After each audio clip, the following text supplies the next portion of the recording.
Baji has gone upstairs, but look at that. Fuji's doing a big stretch over there. I just finished having my tea and I thought that I should end the night with a bit of a live stream and we can cover some physics topics and we can have a chat and hopefully meet many of our friends of this channel. But I think Baji has settled in upstairs and I am yet to see him.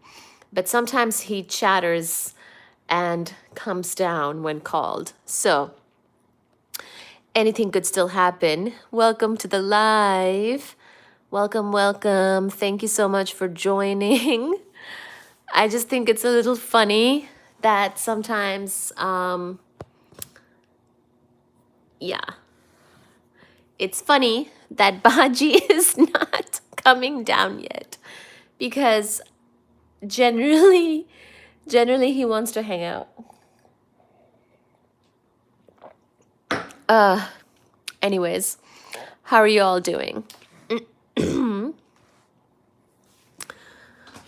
Let me set this down over here and share the live, and hopefully I'll see many of you here on the live.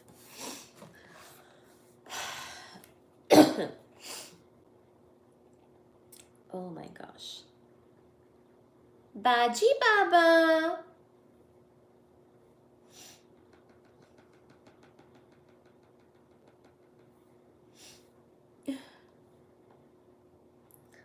Baji, Baji Baba. How are you, Baji? How are you, everybody? Thank you so much for joining. How are you doing? Give us just a second to get, whoops, there's my live. I'm trying to share it and make sure that people can find us. Whoops. And find our live. So, thank you once again for joining. We're going to get started with our physics reading and discussion really soon here. In just a second. Hi. Hello. Hello, everybody, for joining. Thank you for joining. We are about to start our physics reading and discussion and topics. Thank you so much for being here. Baji has gone upstairs and currently he is not, what are we looking at? We are looking at a kitty cat at this time. This is Suji. And I am also going to be reading about some physics topics and discussion. We do some book reading and some discussion during these live streams. Hopefully you'll enjoy. But thank you so much for being here and for engaging with our kitty cats and reading and everything like that. Thank you so much, Ruth. Ruth said, it's so cute. Thank you so much. Appreciate it. Appreciate all your engagement and chattings. Please do keep on chatting with us as we go live here and as we continue the discussion today. Thank you, thank you. Hopefully we get to meet many of you today, and also I love your voice. Thank you, Ruth. Hola, que pasa, says Sludged. Thank you. We're doing good. We're about to read a book, actually, and we're about to discuss some physics as well. Thank you so much once more for joining. Sludged said, hola, que pasa? Ruth said, I love your voice. Thank you. Um, so, sorry, as usual, I am slowly sharing the live and hoping that our friends will find this channel and find uh, find the live stream. Vale, gracias. Absolutely, Dinada. What type of cat is it? It's a domestic short hair. Um, join us and chat. I will say we will read. She's a domestic short hair kitty cat. Sorry, there's a bit of a lag between when I respond and when you hear my voice with the response. So in this Physics Friday type of live stream, we have been hanging out with the kitty cats. We have been chatting with you. We have been hearing from you. Whatever comments you write and the chat messages, we're very happy to read it. So please keep on writing them and we will read them. Especially, get to know each other as well in the live stream, say hi. And we basically do some reading and discussion, and people have been enjoying these Physics Friday type of live streams where we keep the discussion a little bit more focused on physics topics. And we have been sharing and covering sort of the 20th century physics topics, including Einstein. And we've been reading from this book called Einstein's Cosmos. Sorry, that's my Netflix. I am now doing Einstein's Cosmos, which is written by Michio Kaku. This is a book about Einstein's vision and how it transformed our understanding of space and time. We actually... Oh, wow, there's some fireworks. That's why Suji is... Wait a minute, why is there fireworks? Oh, it must be because of Diwali. Oh, my God. Or Halloween or something. Oh, God.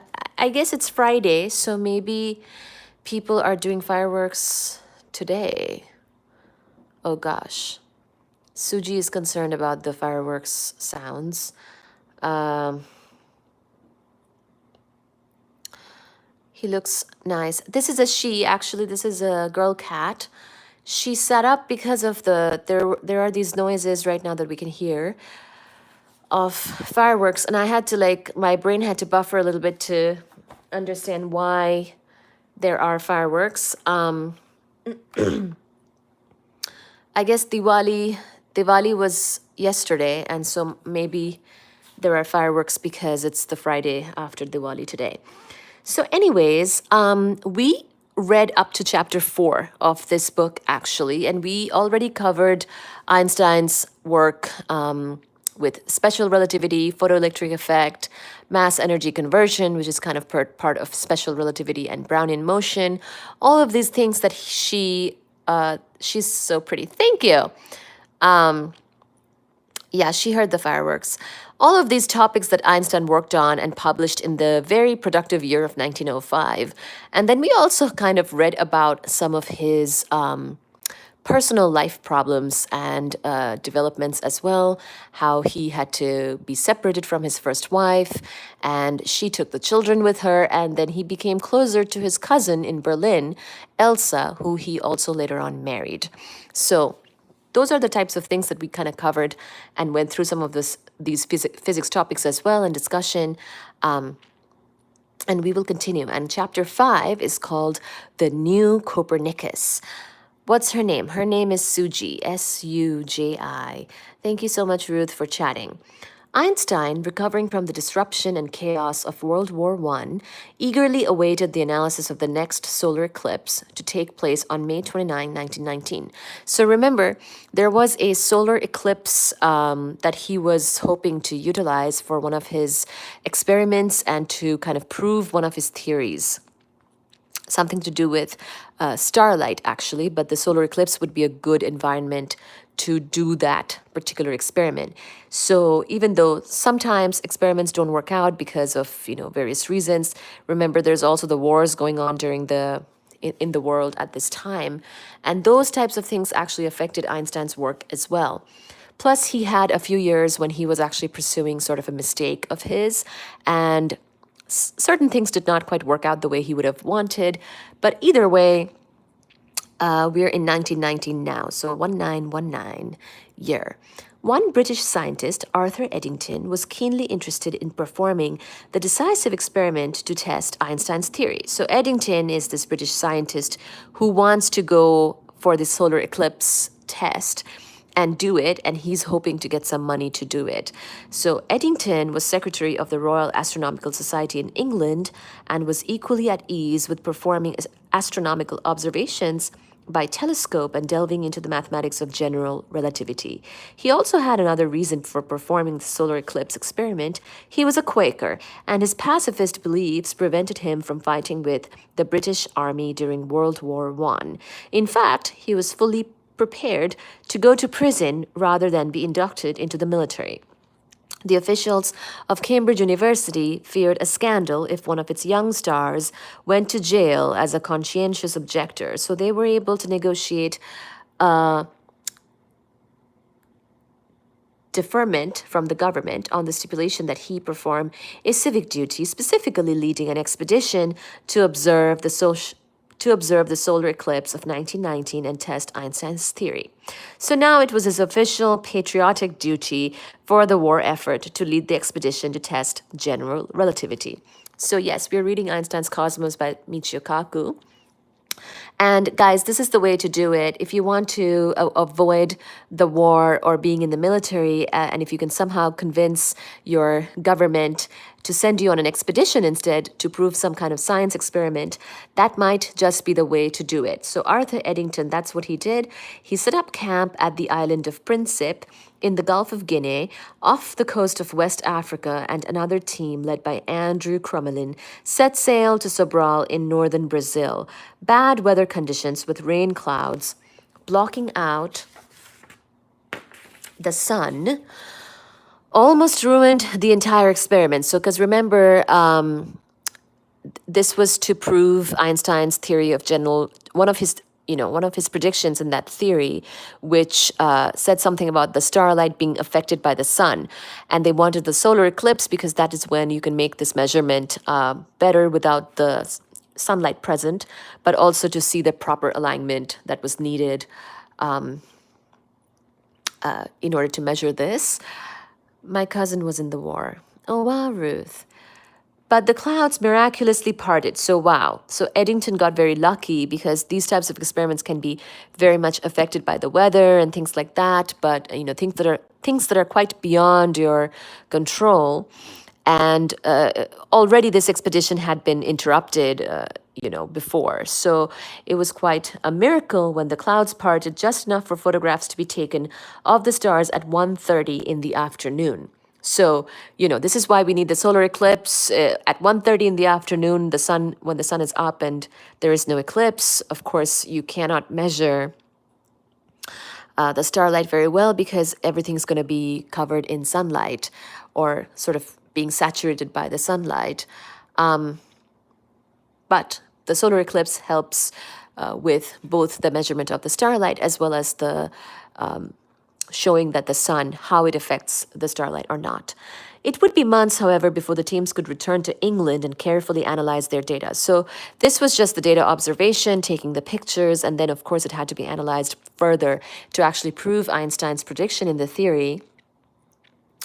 And so for that, they still had to analyze the data, but because they had to take a trip, an expedition for this particular experiment, of course, it was going to be some time before they were able to return because this is the time when the World War is going on. And there's a lot of, tumultuous activities going on in the world. When Eddington finally compared his photographs with other photographs taken in England several months earlier with the same telescope, he found an average deflection of 1.61 arc seconds, while the Sobral team determined a value of 1.98 arc seconds. Taking an average, they calculated 1.79 arc seconds, which confirmed Einstein's prediction of 1.74 arc seconds to within experimental error.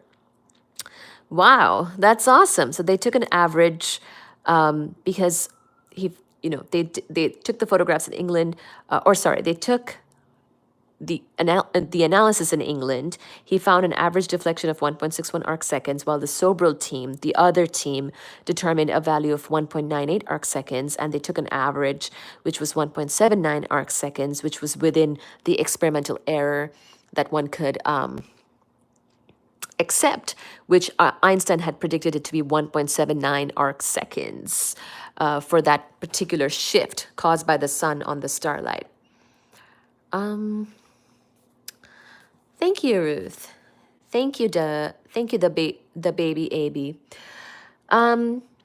All right. So on September, so this verified Einstein's theory, and it was a very big moment of his life.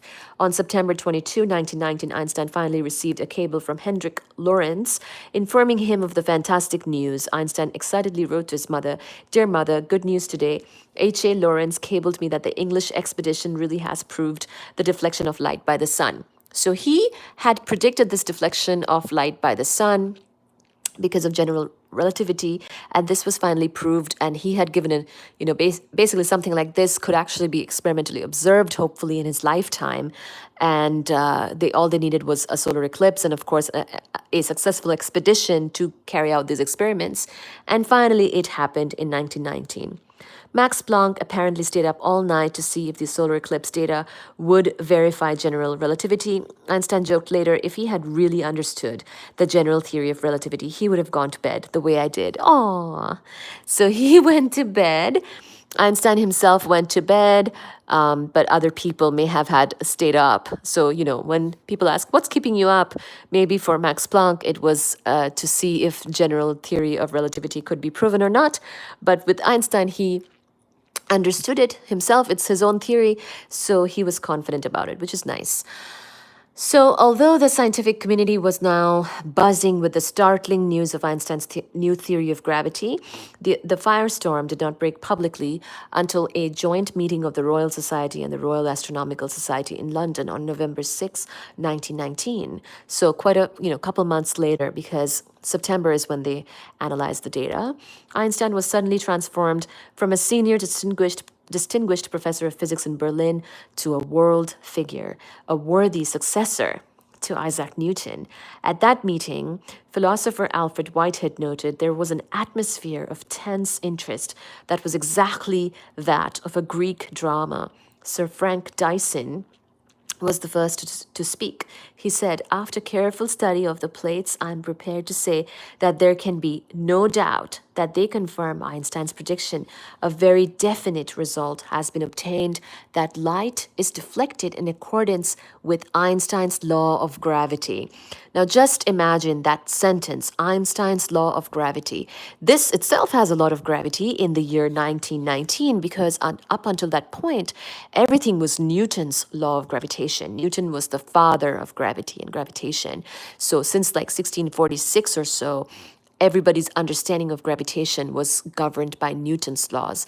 To think now that there is somebody else who has updated the laws of gravitation and has an updated theory for gravity is huge. And this is happening in the year 1919, centuries after Newton's lifetime. So this is pretty big deal, and I'm sure it was a big deal for Einstein and his peers. So yeah, the Nobel laureate J.J. Thomson, president of the Royal Society, said solemnly, this is one of the greatest achievements in the history of human thought. It is not the discovery of an outlying island, but of a whole continent of new scientific ideas. It is the greatest discovery in connection with gravitation since Newton enunciated his principles. Because, without Newton, we wouldn't even know, we wouldn't have formalized gravity, and we wouldn't have had the initial theory of gravity that was so important to understand and enunciate. And then really, a couple centuries later, it was updated and upgraded by Einstein with his general theory of relativity. And again, Einstein had started with a special theory of relativity, and then he himself was the first to notice its own limitations in the fact that it did not work in accelerated frames of reference. It only worked in inertial frames of reference, and that's why he worked so hard to make it more general and thereby got the general theory of relativity. New guy, hi. Thank you for being here. Missed you. According to legend, as Eddington left the assembly, another scientist stopped him and asked, "There's a rumor that only 3 people in the entire world understand Einstein's theory. You must be one of them." Eddington stood in silence, so the scientist said, "Don't be modest, Eddington."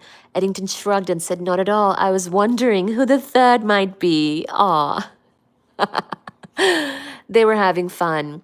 They were having fun with all this. The fact that, Einstein made his prediction and then Eddington volunteered to go on the scientific expedition to carry out his experiment. And then he's wondering who is the third person who understands this as well. You know what I mean?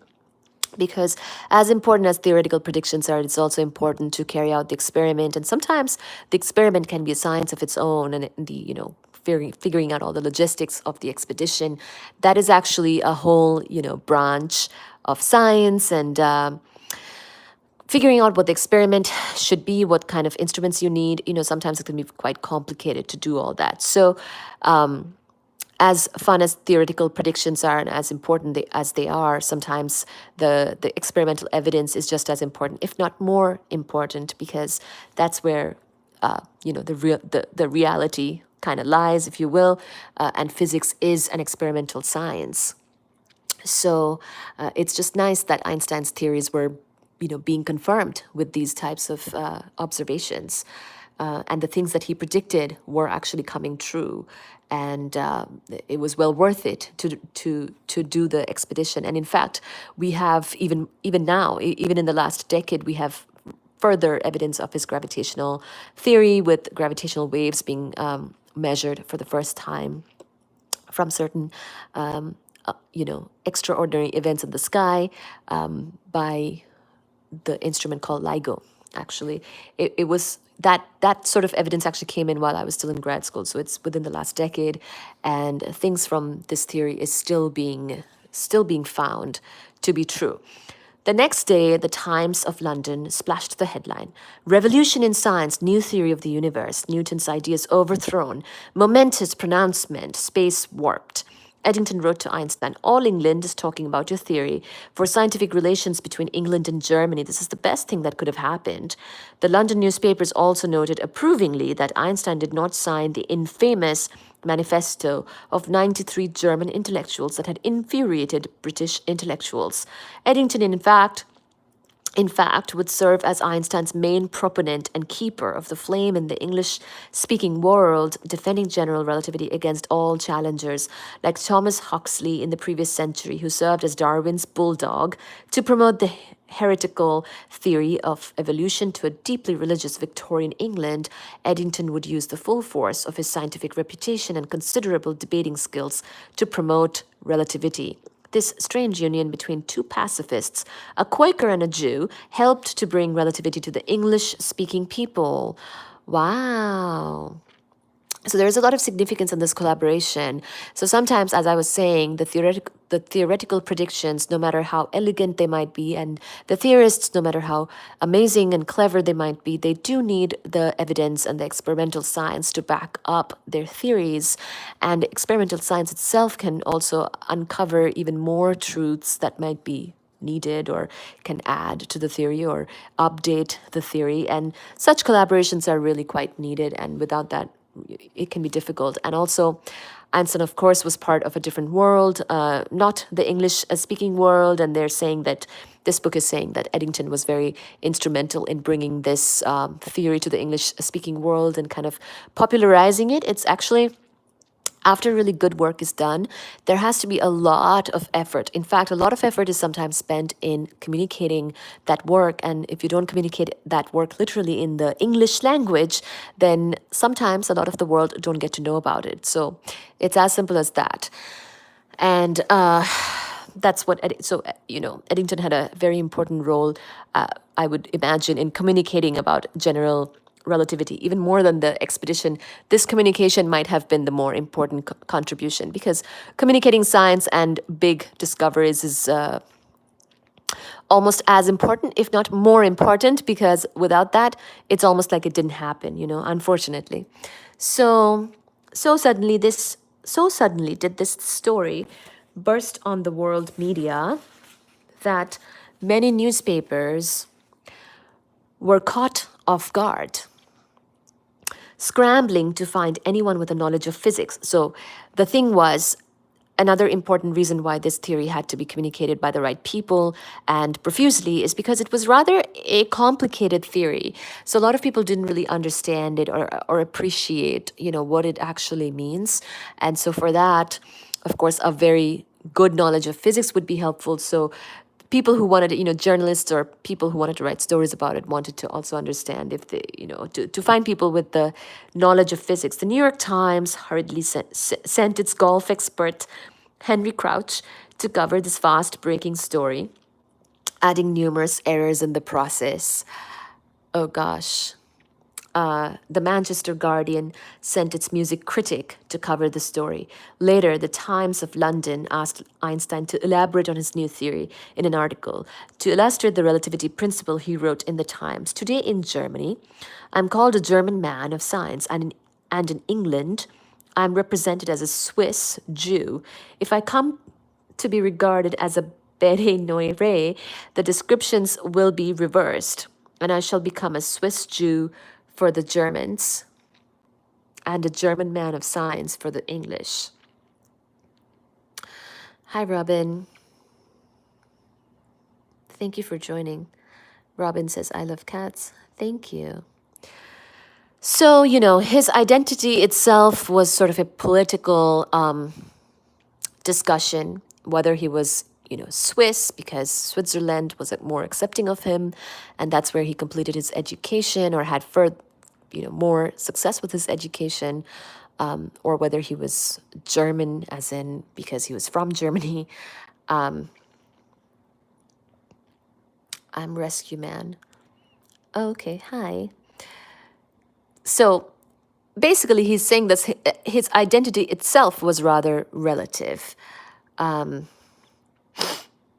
wow, thank you, Robin. Thank you for saving cats.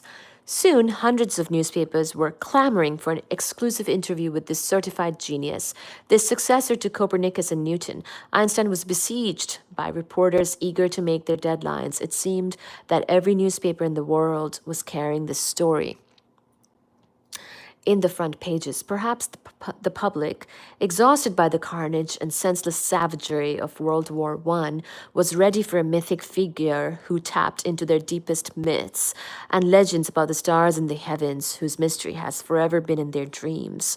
So he was basically providing almost like an entertainment, maybe even some healing, because the world maybe needed something else, because in the times of the war, everything was very, disastrous, violent, all that, very grim. And this was almost like an entertainment for people, which that's interesting. Instead of an aloof figure, the public was delighted that this messenger from the stars was a young Beethoven, complete with flaming hair and rumpled clothes, who would wisecrack with the press and thrill the crowds with learned one-liners and quips. So he was very entertaining, actually. Einstein liked the publicity, especially when he, because he had been kind of starved of recognition earlier on in his career. So I could imagine how when his theories were finally, being accepted, when he was being accepted as a physicist, and his work was not only successful, it was kind of globally recognized. It was, I think, something that he enjoyed, and people enjoyed him because he was quite entertaining. Unlike some other people, some other greats like Newton, Newton was very introverted, didn't really like mixing with people, but Einstein actually really enjoyed the attention he got, especially for his work in physics. Hi again. Hi, Mr. Oakley Bean. Hi, how are you? Nice to meet you. Nice to see you here again. He wrote to his friends, "At present, every coachman and every waiter argues about whether or not the relativity theory is correct. A person's conviction on this point depends on the political party he belongs to. But after the novelty wore off, he began to see the downside to this publicity. Since the flood of newspaper articles," he wrote, "I've been so swamped with questions, invitations, challenges that I dream I'm burning in hell, and the postman is the devil eternally roaring at me, throwing new bundles of letters at my head because I have not answered the old ones." So, yeah, such notoriety can also be exhausting, and keeping up with it can also be tiring, I'm sure. He concluded, "This world is a curious madhouse, with him at the center of his relativity circus, as he called it." He lamented, "I feel now something like a whore. Everybody wants to know what I'm doing." Curiosity seekers, cranks, circus promoters all clamored for a piece of Albert Einstein. The Berliner Illustriat Zeitung detailed some of the problems faced by the suddenly famous scientist, who declined a generous offer from the London Palladium booking agent to include him on a bill with comedians, tightrope walkers, and fire eaters. Einstein could always politely say no to offers that would make him into a curiosity, but he could do nothing to prevent babies and even cigar brands from being named after him. I mean, that's so true. People do name a lot of things after Einstein. Wow. And he became a living legend, so he saw his own success. Wow. Heike, how are you? Hello, Anton. Is there somebody called Anton here? Um, Thank you for being here, Heike. Hope you're enjoying. Anything as momentous as Einstein's discovery inevitably invited armies of skeptics to mount a counterattack. The skeptics were led by the New York Times. After recovering from the initial shock of being scooped by the British press, its editors kidded the British people for being so gullible, for being so quick to accept the theories of Einstein. The New York Times wrote that the British seemed to have seized with something like intellectual panic when they heard a photographic verification of Einstein's theory. They're slowly recovering as they realize that the sun still rises, apparently in the east. Oh, come on. So apparently the New York Times was giving him a hard time. What particularly irked the editors in New York and aroused their suspicion was that so very few people in the world could make any sense of the theory. The editors wailed that this was bordering on being an un-American and undemocratic. Was the world being duped by a practical joker? In the academic world, the skeptics were legitimized by the Columbia University professor of celestial mechanics, Charles Lenpour. He mistakenly led the charge by stating, "The supposed astronomical proofs of the theory as cited and claimed by Einstein do not exist." Poor compared the author of relativity theory to the characters of Lewis Carroll. I've read...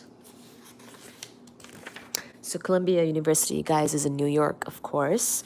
Looks like New York Times and New York, including a university in New York, is kind of after Einstein at this time.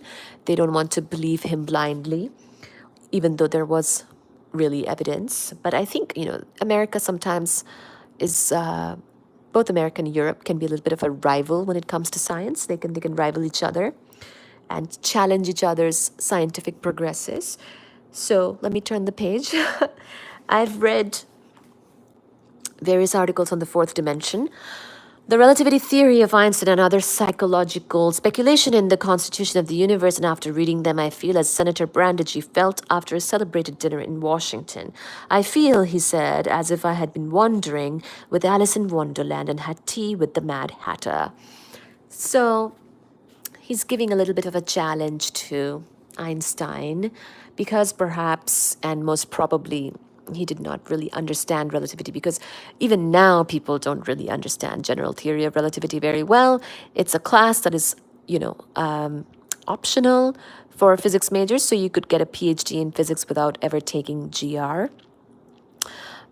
It's not something that has a lot of practical application, or, well, it it does, but at the same time, you could almost like avoid it and not really use it because, for the most part, classical mechanics covers a lot of our everyday life. So, this is why it was also so successful for so many centuries. And even now, classical mechanics stands true in many occasions. You really do need those cosmic scales and more extraordinary, situations where Einstein's more updated theory is needed.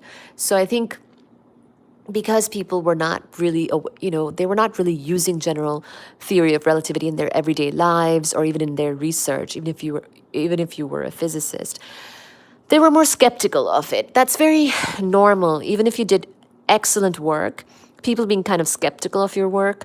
And in fact, the more sort of famous you might be, the more famous your work might get, people can be very skeptical. That's the normal. Unfortunately, it can be a little bit alienating. Alia, hi. Hi. How is everyone doing? Yes, please. Thank you for asking. Do chime in. Thank you. So anyway, so he's talking about Alice in Wonderland. So basically, he's throwing jest at Einstein and kind of challenging him and being skeptical, right? Because Einstein, the thing is, you can do such great work, and then everybody would be so skeptical. It can actually be kind of discouraging. You have to really be quite confident in yourself and the work you've done. And you have to stay humble too, because sometimes you might need to update your own work because maybe you want to further it in some way, but because of all the attention it's getting, it's kind of hard to keep the focus. Or it can be hard to accept that maybe there is something that's wrong with it and you have to update it. Either way, at all times, it's good to keep an open mind and stay humble, but also kind of not stay humble. Be confident in the work that you have done and what it has achieved already. And even if somebody's lack of understanding it is bringing it down or trying to, don't take that as a, as really what's happening. People can be skeptical, but that does not change the work that you've put in already and the fact that it stands. But all intelligent people have to deal with this type of thing. Engineer George Francis Gillette fumed. Gillette. I wonder if the razor is named after this guy. Fumed that relativity was cross-eyed physics, utterly mad. The moronic brainchild of mental colic, the nadir of pure drivel and voodoo nonsense.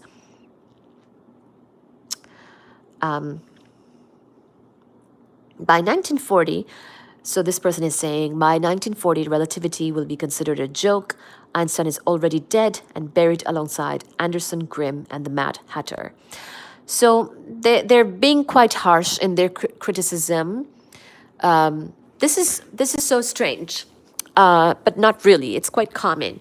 This is why a lot of scientists are actually very concerned about publishing something novel that they have done because of something like this, because people can be overwhelmingly skeptical and it can even put an end to your theory before it's even born. So one trick to kind of navigating this is to get everybody's blessing before you publish it in a big way, before it becomes super famous. If you get multiple people to kind of back you up, and especially if those people are well known in the field, or well known in the relevant field, if they're noteworthy. Example would be Max Planck, who did bless him in his theory of special relativity, at least.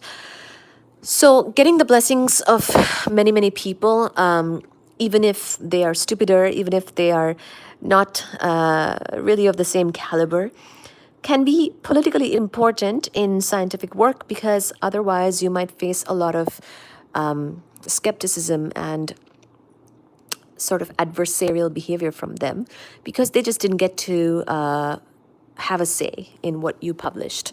So these are the politics of academia. Good to know and good to be aware.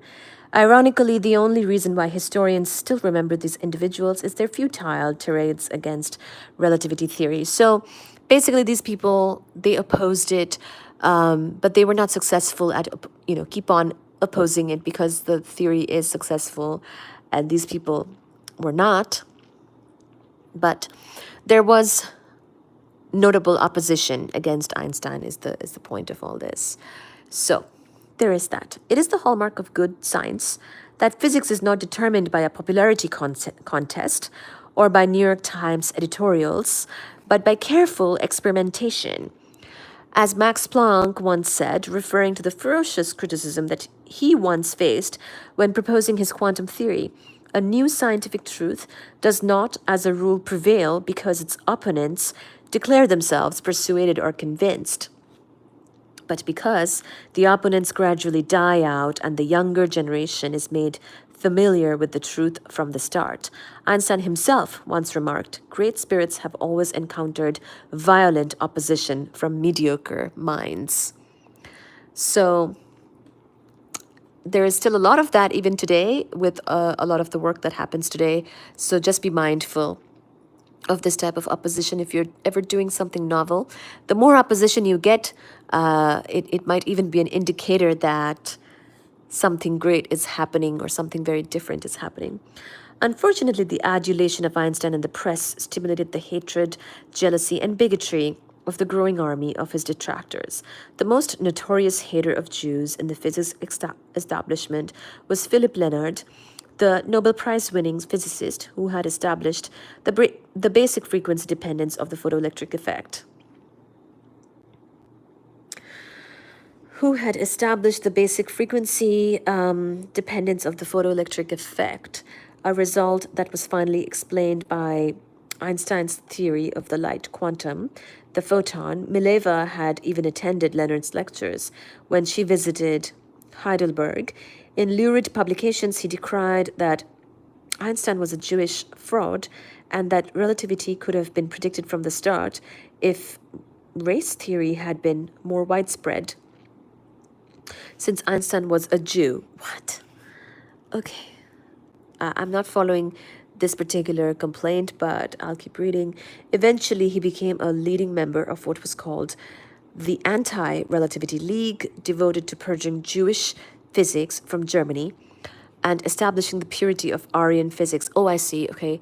So some racist things are happening against Einstein here. At this point, Leonard was by no means alone within the physics world. So looks like that there was a lot of this Jewish versus German or Jewish versus Aryan stuff going on as well at that time in the world. He was joined by many in the German scientific establishment, including Nobel laureate Johannes Stark and Hans Geiger, inventor of the Geiger counter. So even Geiger was against him. Goodness. The Geiger counter is the only thing I know about that I know about Geiger. In August 1920, this virulent group of detractors booked Berlin's huge Philharmonic Hall strictly for the purpose of denouncing relativity theory. Remarkably, Einstein was in the audience. So he actually went. Oh my gosh, he braved a non-stop series of angry speakers who denounced him as a publicity hound.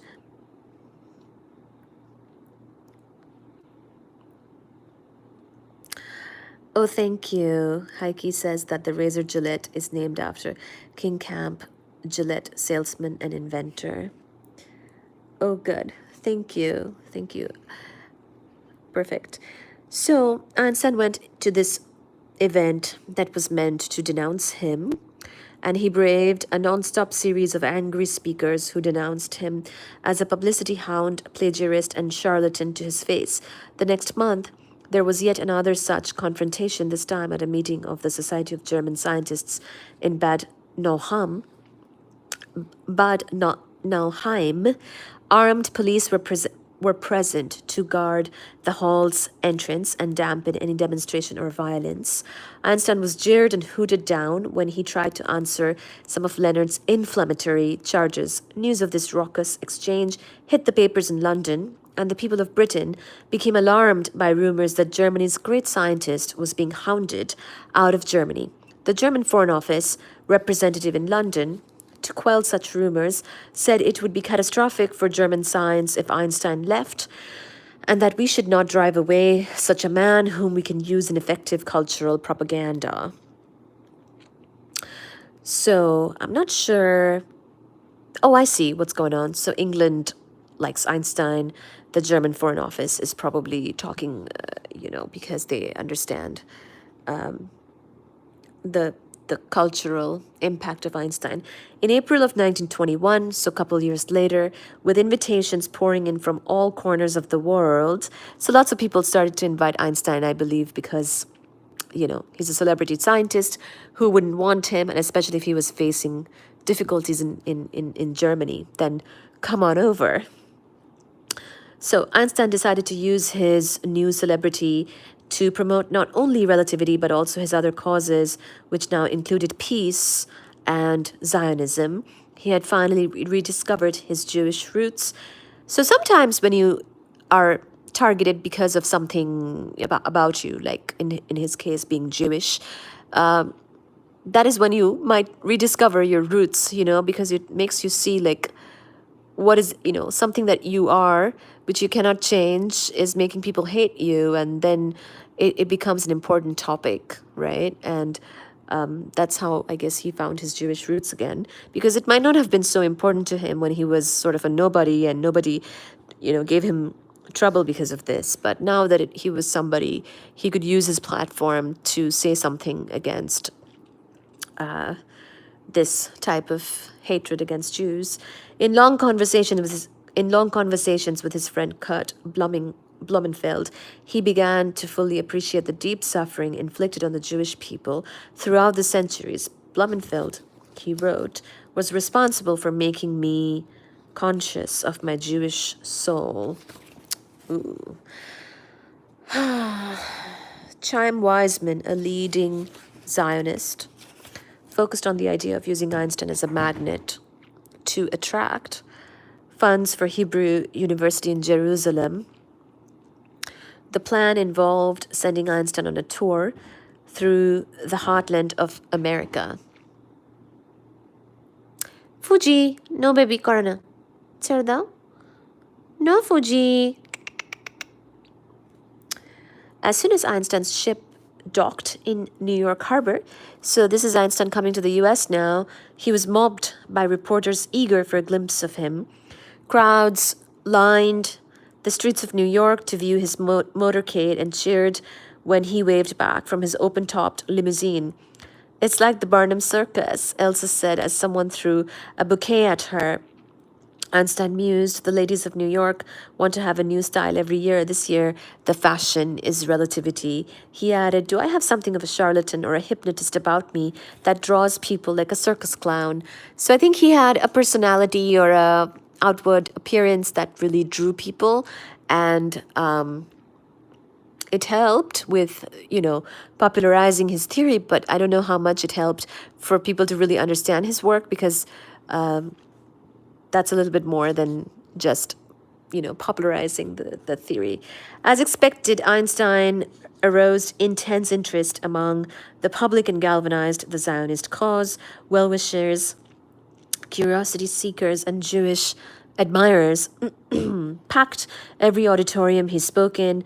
A mob of 8,000 squeezed into the 69th Regiment Armory in Manhattan, while 3,000 had to be turned away, eagerly awaiting a glimpse of the genius. So he was already very famous now as a genius, and people wanted to have a glimpse of this genius, even if they, it didn't really matter whether they, at this point, accepted his theory or not, or if they understood it or not. They just knew that he was this famous genius, and people just really like successful people. So I think he was getting that type of attention at this point. Einstein's reception at City College of New York was one of the highlights of the trip.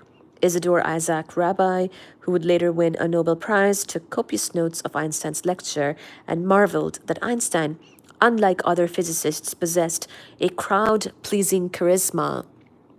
So this is very much talked about, that he had a lot of charisma. It was like he was so intelligent and such a genius physicist, but he also was able to please the crowd and sort of be kind of put on a show, which is remarkable. and something that people enjoyed. Even today, a picture of the entire student body of City College of New York crowding around Einstein hangs in the chairman's office at the school. Ooh, I need to go to City College of New York and see this picture. That would be nice. After leaving New York, Einstein's trip through the United States was like a whistle-stop tour. Passing through several major cities in Cleveland, 3,000 people mobbed him. He escaped from possibly serious injury only by strenuous efforts by a squad of Jewish war veterans who fought the people off in their mad efforts to see him. In Washington, he met with President Warren G. Harding. Unfortunately, they could not communicate since Einstein spoke no English and Harding did not speak German or French. Ooh, Fuji Baba has joined us in the frame. In all, Einstein's whirlwind tour netted almost $1 million, $250,000 alone from a single dinner at the Waldorf Astoria Hotel, speaking before 800 Jewish doctors. Man, wouldn't it be so nice if we were there during these tours and we could attend an Einstein lecture? His travels in America not only introduced millions of Americans to the mystery of space and time, but also reaffirmed Einstein's deep and heartfelt commitment to the Jewish cause. Growing up in a comfortable middle-class European family, he had no direct contact with the suffering of poor Jews from around the world. It was the first time in my life that I saw Jews en masse, he noted. Not until I was in America did I discover the Jewish people. I had seen many Jews, but neither in Berlin nor elsewhere in Germany had I encountered the Jewish people. The Jewish people I saw in America came from Russia, from Poland, or generally from Eastern Europe. Well, that's America for you. We have everybody. Well, we have a lot of people from everywhere. It makes it special. After the United States, Einstein went to England, where he met the Archbishop of Canterbury. Ooh, I've been to Canterbury. It's pretty there, lots of glass painting. To the relief of the clergy, Einstein assured him that relativity theory would not undermine people's morale and belief in religion. He lunched at the Rothschilds and met the great classical physicist Lord Rayleigh. Ooh, Rayleigh! Rayleigh like Rayleigh scattering, who said to Einstein, "If your theories are sound, I understand that events, say, of the Norman conquest have not yet occurred." When he was introduced to Lord Haldan and his daughter, she fainted at the sight of him. Later, Einstein paid homage to Isaac Newton. Newton, of course, was British, by gazing at his tomb in England's most hallowed ground, Westminster Abbey, and laying a wreath. In March 1922, Einstein received an invitation to speak at the Collège de France, where he was mobbed by the Parisian press and followed by huge crowds. One journalist remarked, "He has become the great fashion. Academics, politicians, artists, policemen, cab drivers, and pickpockets know when Einstein lectures." Well, Paris does have pickpockets, one might imagine. And not the most friendly ones either. Toute Paris knows everything and tells more than it knows about Einstein. Controversy surrounded the trip as some scientists still nursing the wounds from World War I boycotted his talk, using the excuse that they could not attend because Germany was not a member of the League of Nations.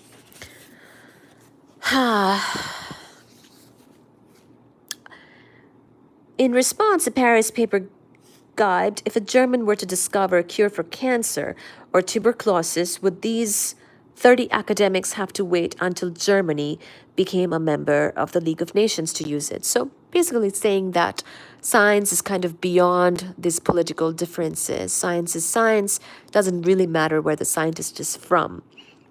Einstein's return to Germany, however, was marred by the political instability of post-war Berlin. Ominously, it had become the season for political assassinations. In 1919, the socialist leaders Rosa Luxemburg and Karl Liebknecht had been killed. In April 1922, Walther Rathenau, a Jewish physicist and colleague, and colleague of Einstein, who had risen to become the German foreign minister, was assassinated by submachine guns as he rode in his car. A few days later, Maximilian Harden, another prominent Jew, was severely wounded in another assassination attempt. Gosh. So there was all that stuff happening in Germany. A day of national mourning was declared, with theaters, schools, and universities closing to honor Rathnew. 1 million people stood silently near the parliament building where the funeral services were being held. However, Philip Leonard refused to cancel his classes at the Physics Institute in Heidelberg. Excuse me.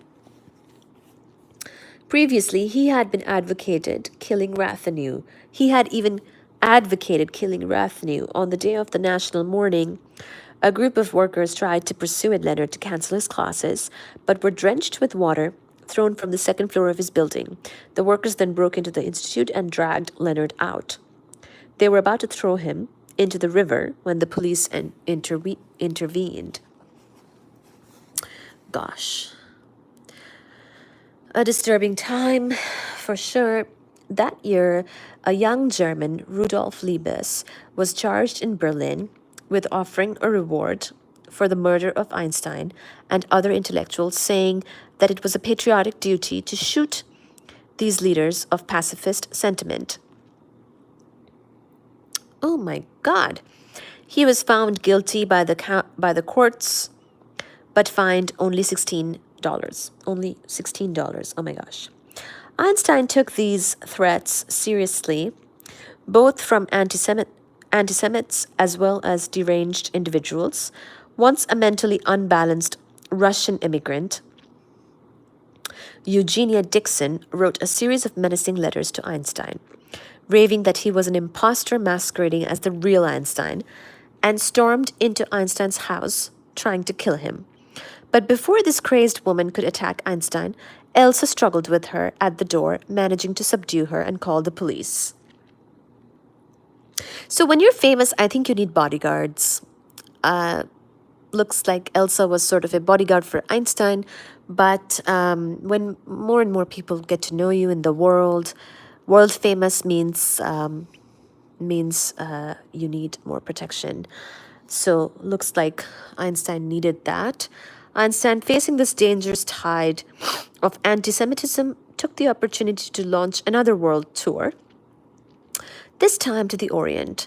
The philosopher and mathematician Bertrand Russell was on a speaking tour in Japan and was asked by his hosts to nominate some of the most illustrious people of the time to speak in Japan. He immediately nominated Lenin and Einstein. Since Lenin, of course, was unavailable, the invitation went to Einstein. He accepted it and began his odyssey in January 1923. Life is like riding a bicycle. To keep your balance, you must keep moving, he wrote. Wow. Oh my gosh. Oh, that's such a cool statement. I think I'd read it before, but it's making a lot of sense right now. To keep your balance, you must keep moving. Goodness. So even when times are tough, just gotta keep on moving. According to Einstein. So he went to Asia. I know that he went to Asia because there is a famous poet, very famous poet, beyond famous poet from where I'm from, and they have a picture together. So he has a picture with Tagore, so I know he's been to Asia. While en route to Japan and China, Einstein received a message from Stockholm that many thought was long overdue. The telegraph confirmed that he had won the Nobel Prize in Physics, but he won the prize not for the relativity theory, his crowning achievement, but for the photoelectric effect. So that is the sort of funny thing. A lot of people think that he got the Nobel Prize for relativity. He did not. He got it for photoelectric effect. So if that's a quiz question, then you know how to answer it. When Einstein finally delivered his Nobel Prize speech the next year in typical fashion, he shocked the audience by not speaking about the photoelectric effect at all, as everyone expected, but about relativity. So he probably himself thought that he deserved it for relativity and not the photoelectric effect, so he spoke of that. Makes sense. I would too. What took so long for Einstein, by far the most visible and respected figure in physics, to win the Nobel Prize? Ironically, he had been rejected 8 times by the Nobel Prize Committee from 1910 to 1921. Goodness, just imagine that. A lot of people would be discouraged by something like that. That's another thing too. Like in academia or in these science fields, if you're getting discouraging results, such as not winning if you think you should win, if you feel like you deserve it, it can be really discouraging. But you have to keep moving, like Einstein said.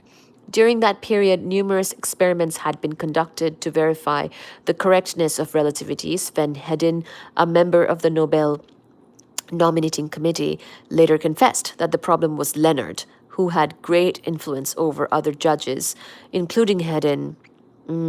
So he had some haters. Goodness. The Nobel Prize winning physicist Robert Millikan also recalled that the Nobel nominating committee, split on the question of relativity, finally gave a committee member the task of evaluating the theory. He spent all his time studying Einstein's theory of relativity. He couldn't understand it, didn't dare to give the prize, and run the risk of learning later that the theory of relativity is invalid. So I think there was because people didn't understand it, because it was difficult, they were basically like, well, let's just keep on doing experiments to verify it. And until then, let's hold off because we don't want to give the prize and then find out that it's invalid. And also he had some haters who had politically kind of made it so that he did not get the recognition. Gosh, very discouraging stuff. Honestly, when you're doing great work and you get so much that is disappointing or discouraging, that can be actually very difficult for somebody who is doing the work. As promised, Einstein sent the Nobel Prize money, so he did finally win. In 1922-ish, he did finally win, but it was for the photoelectric effect, and probably because they didn't understand relativity or have enough confidence in it to give it to him because of relativity. But nonetheless, he won it. Finally, Einstein sent the Nobel Prize money to Mileva as part of their divorce settlement. So scientists don't really have a lot of money. So when they win a Nobel Prize, they use it for the divorce settlement, $32,000 in 1923. She would eventually use the money to purchase 3 apartment houses in Zurich. By the 1920s and 1930s, Einstein had emerged as a giant on the world stage. Newspapers clamored for interviews. His face smiled from film newsreels. He was flooded with requests beseeching him to speak, and journalists would breathlessly point every trivial tidbit from his life. Einstein quipped that he was like King Midas, except everything he touched turned into a newspaper headline. Oh my gosh. New York University's class of 1930, asked to name the world's most popular figure, chose Charles Lindbergh first and Einstein second, outranking all of Hollywood's movie stars.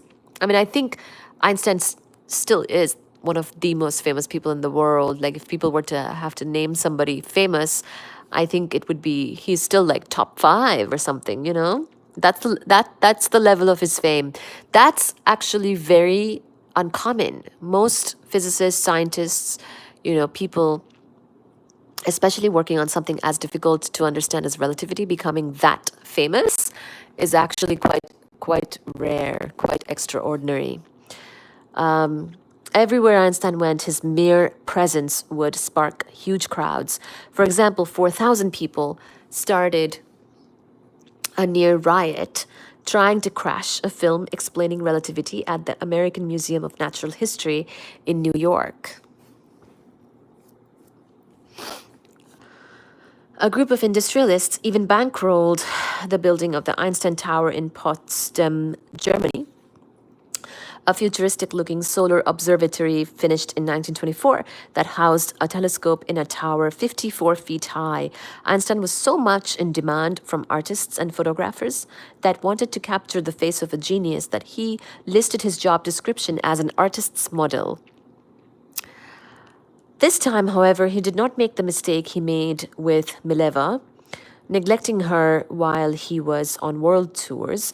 So, you know, Einstein was still with Mileva, his first wife, when he was becoming famous for special relativity. Because remember, he worked on special relativity, is really the one that made him very, very famous already before general theory of relativity came about, which is what he worked on later on. And by this time, he's with his second wife. But he had already learned some lessons from his first marriage at this point, and also he had a bit of a different kind of relationship with Elsa, his second wife.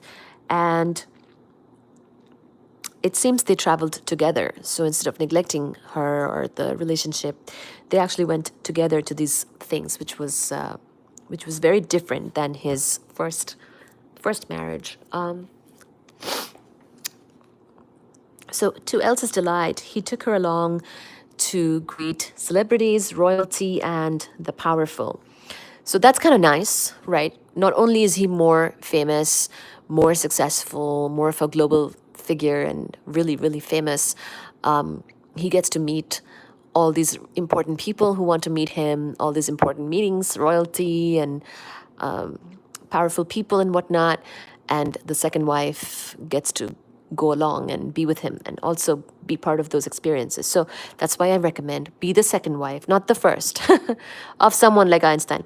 Elsa, in turn, adored her husband and gloried in his world fame. She was gentle, warm, motherly, and prototypically bourgeois, loved to take care of her Alberto.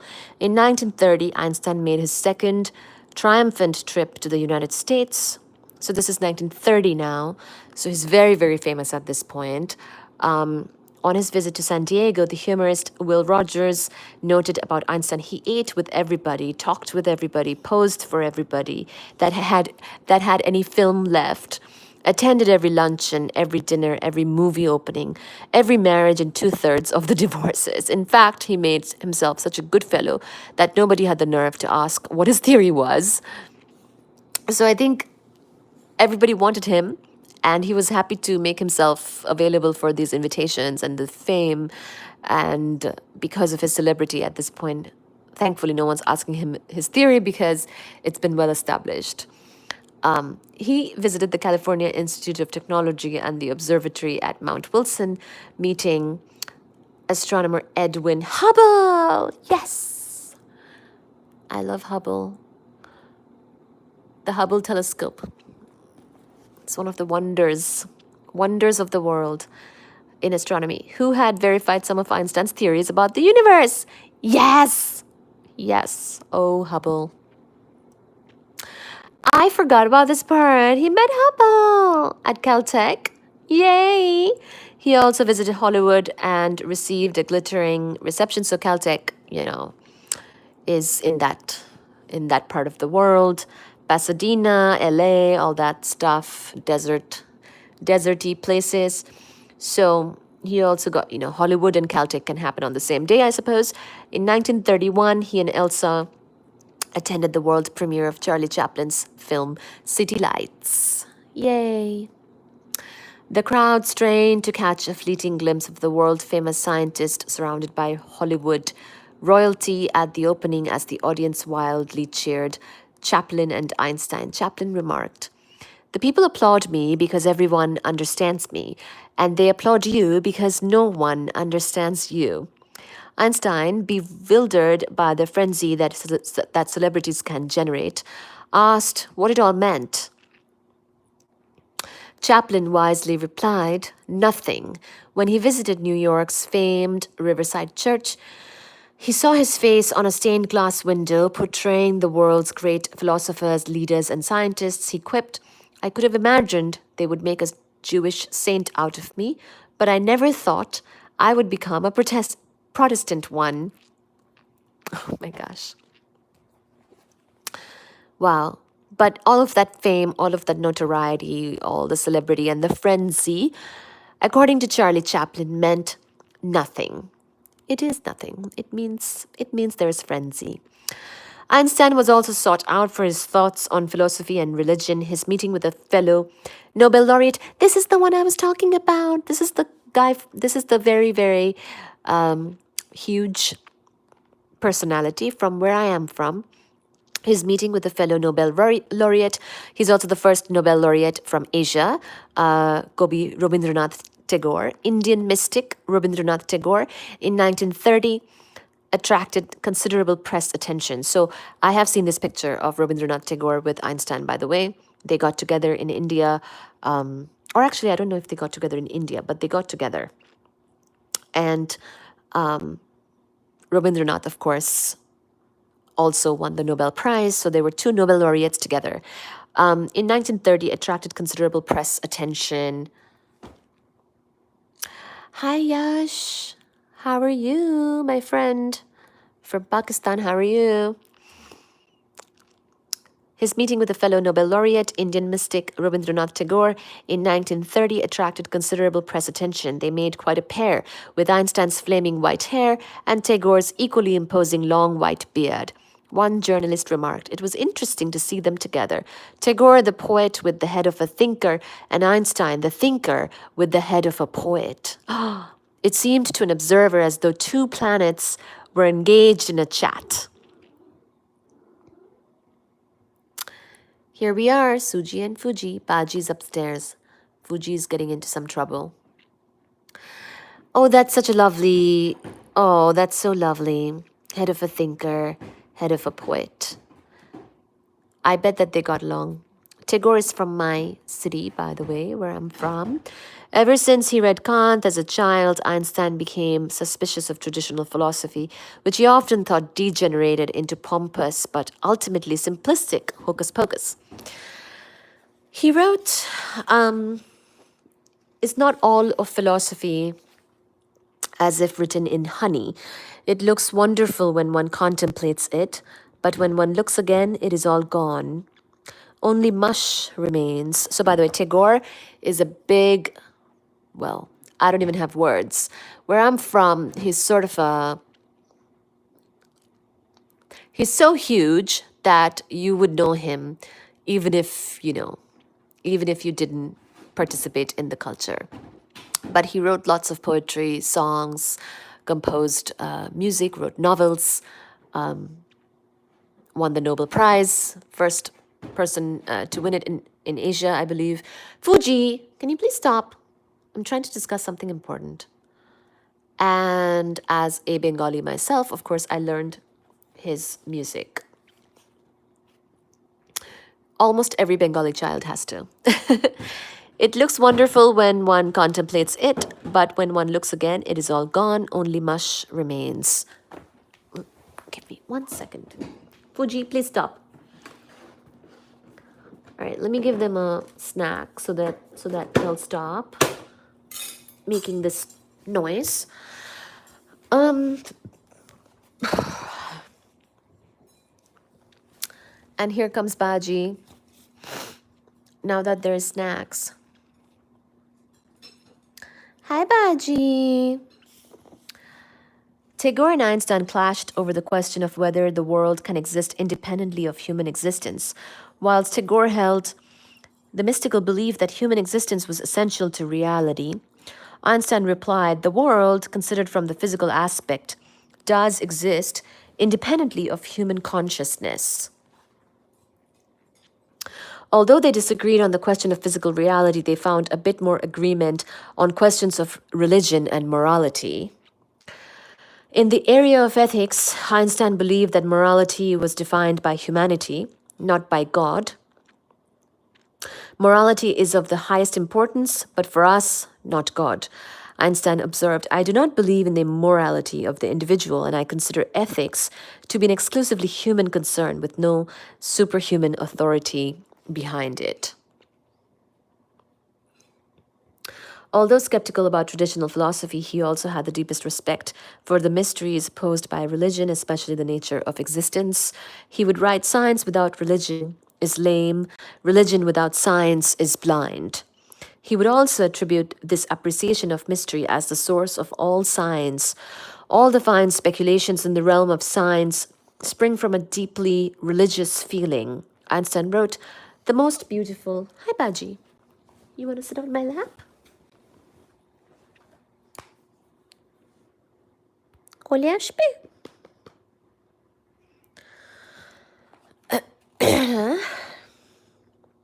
the most beautiful and deepest experience a man can have is the sense of the mysterious. It is the underlying principle of religion as well as of all serious endeavor in art and science.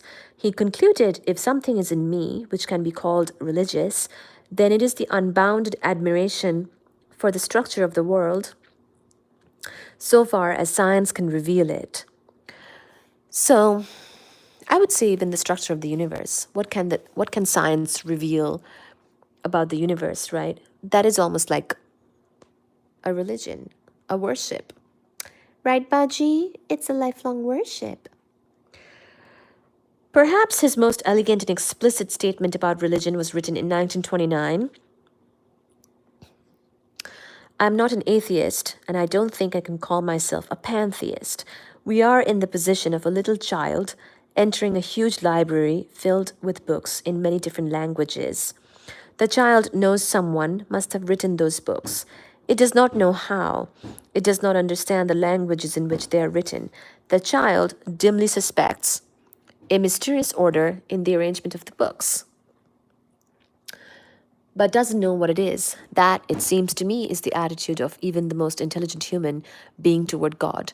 We see a universe marvelously arranged in obeying certain laws, but only dimly understand these laws. Our limited minds cannot grasp the mysterious force that moves the constellations. I'm fascinated by Spinoza's pantheism, but admire even more his contributions to modern thought, because he's the first philosopher to deal with the soul and body as one, not two separate things. Einstein would often make a distinction between two types of gods, which are often confused in discussions about religion. First, there is the personal God, the God that answers prayers, parts the waters, and performs miracles. This is the God of the Bible, the God of intervention.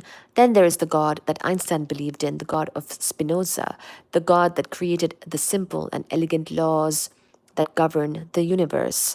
Even in the midst of this media circus, Einstein miraculously never lost his focus and devoted his efforts to probing these laws of the universe. While on transatlantic ships or long train rides, he had the discipline to shut out distractions and concentrate on his work. And what intrigued Einstein during this period was the ability of his equations to solve the structure of the universe itself. So that's chapter 5 that we just finished. So we just went through a whole chapter. So basically, he had a deeply spiritual side to him, I believe, which was basically it's his worship to try to understand the universe and try to understand the physical laws that govern the universe and try to get to the more updated, more fuller truth of the universe and how it works, and all these theories, special relativity, general relativity, is part of that work. And he also wanted to work on the unified field theory, which we'll get into as well in this book and discuss it. And basically, that was his style of worship and sort of like his religion, if you will, if I'm understanding correctly. And he was very philosophical, actually. And I should mention that by the time he met Tagore was, also very famous, also very established. So when Tagore was younger, he started as a poet mainly. But by the time he's meeting Einstein, I guess Michio Kaku, the author of this book, called him a mystic. He'd also kind of transcended to more of a, I don't know, sort of more of a, almost like a higher being, if you will. And both of them had these philosophical conversations. And I feel like both went through trials and tribulations as well.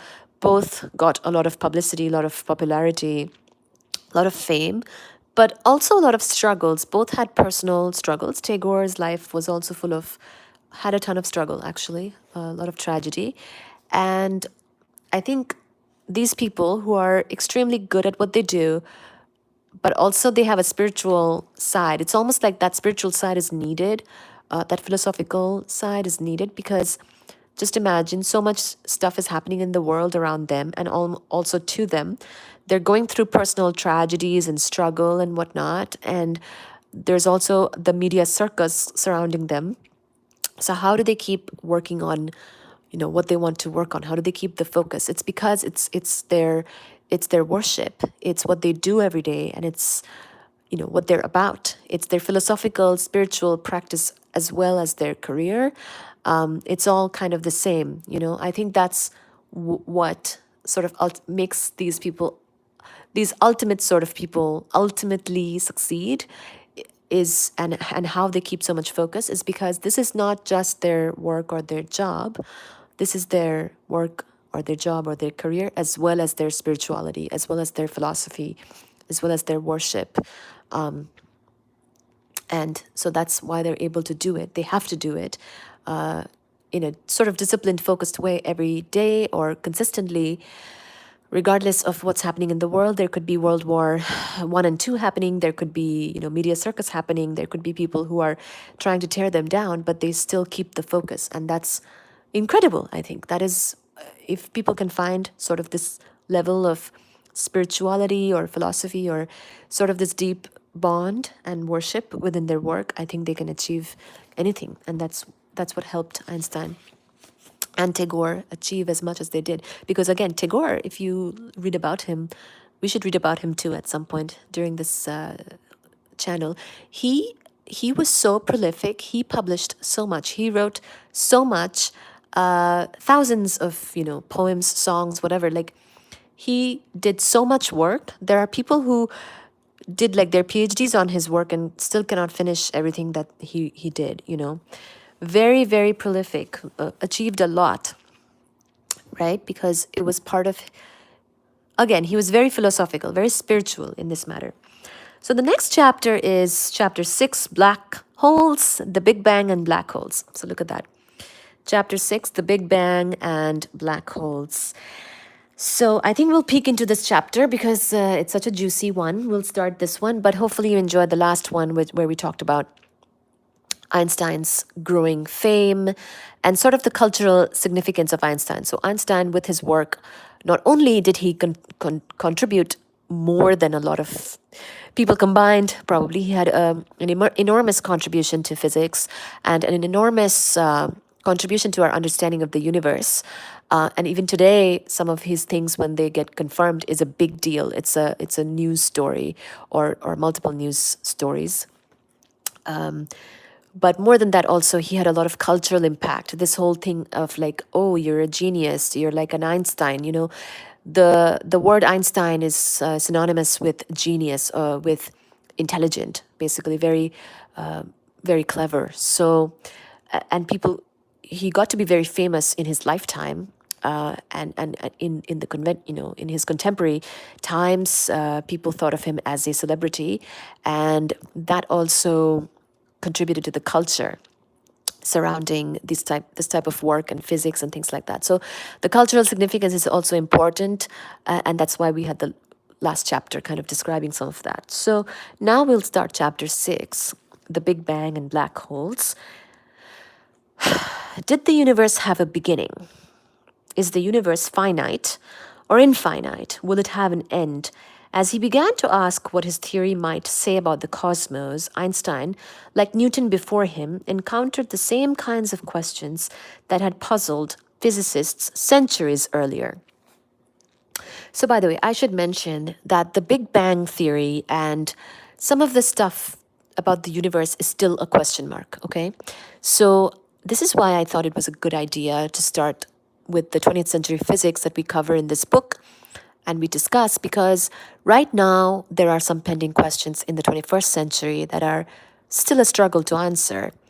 And I think it would be good if more people can kind of get to know about those things and aware, and also work on these things from a foundational starting point, because there are actually some very important questions that are still unanswered even today, right now. And the Big Bang and the universe, and sort of really what the universe is doing, the expansion of the universe, the acceleration of its expansion, the nature of dark matter. These types of things are very much the top questions right now. I would say if we're thinking about 21st century questions, I would say dark matter, dark energy, and origin of elements are some of the top three questions. It might even be the top three questions of the universe right now, depending on who you talk to. But I think people would probably agree that those are very important questions. Dark matter is still unsolved. Dark energy, I don't know. It's still a mystery. I think it's related, and that's why I mention it now, because we're about to talk about the beginning of the universe and our understanding of it so far, or at least in the 20th century. And just wanted to keep in mind that some of these questions are still unanswered. And then I also mentioned origin of elements because, we have the periodic table of elements. Some of them are well understood how they're made. They're made in stars. We know that, especially up to iron. So hydrogen, helium, lithium, beryllium, boron, carbon, nitrogen, oxygen, so on and so forth, is the periodic table of elements. And we know that they're made in stars. But some of them are better understood than others. We understand up to iron very well, and we understand some of the heavier elements quite well as well. But then there are some lighter heavy elements that are not as understood. So I wanted to mention, while we're talking about the top questions that are still unanswered today, at today's date, in 2024, I should mention that there are those questions as well. Some people study nuclear physics and the origin of elements in stars, and understanding how all the elements are made is a question. Understanding dark matter is a question. Understanding dark energy is a question. And working on any of these topics, you're welcome to. Hopefully, people are inspired to, upon realizing that these are very much still a question right now. So Einstein did not solve everything for us. We need you to work on these things, okay?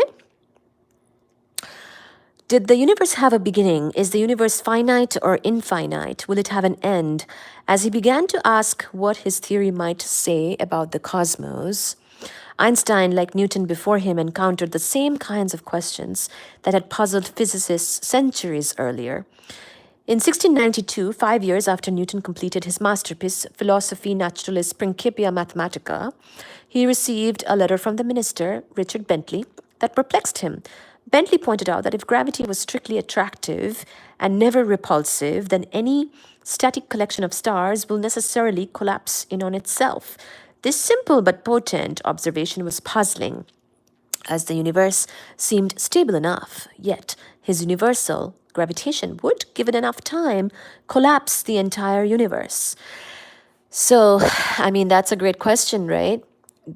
Bentley was clever. He asked a very relevant question because Newton's law of gravitation basically said that everything was attractive. Earth was attracting the moon, sun was attracting the earth. So, given enough time, everything should just collapse on itself, right? This is very important. Keep this in mind. So basically, in this book, in this chapter, we will start to see some of the ingredients. It's almost like we will encounter certain ingredients that needs to be mixed together to make a cake.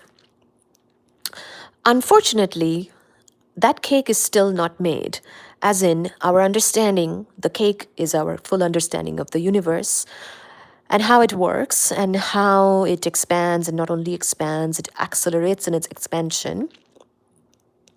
But Newton, for example, said gravitation was attractive, that should make it so that everything should collapse. Of course, there will be some more understanding to that is added. But incrementally, people have come and done great work to increase our understanding of the universe. But it is kind of like having a bunch of ingredients. Even Einstein's work is some of the ingredients that is needed to make a cake, which hopefully gives us a proper and full understanding of the universe. But I should inform you that this cake is still not made, but we can try. And we can at least understand and make ourselves aware of the ingredients. So let's talk about this ingredient, which is in this chapter about the Big Bang and black holes. So, anyway, a finite, Bentley was isolating a key problem faced by any cosmology in which gravity was an attractive force. A finite universe must necessarily be unstable and dynamic. After pondering this disturbing question, so even Newton was disturbed by this. I actually forgot this part. I thought that Newton was quite happy with the universe and he thought that gravitation and the universe was just fine. But I guess even Newton, back in the 1600s, also had to kind of ponder this. How annoying, right? We do great work and it's never enough. Even after releasing or publishing the Principia, there were things that were being questioned. Newton wrote a letter back to Bentley stating that the universe, to avoid this collapse, must therefore consist of an infinite, uniform collection of stars. If the universe were indeed infinite, then every star would be pulled evenly in all directions, and hence the universe could be stable, even if gravity was strictly attractive. Newton wrote, if the matter was evenly disposed throughout an infinite space, it could never convene into one mass, and thus might the sun and fixed stars be formed.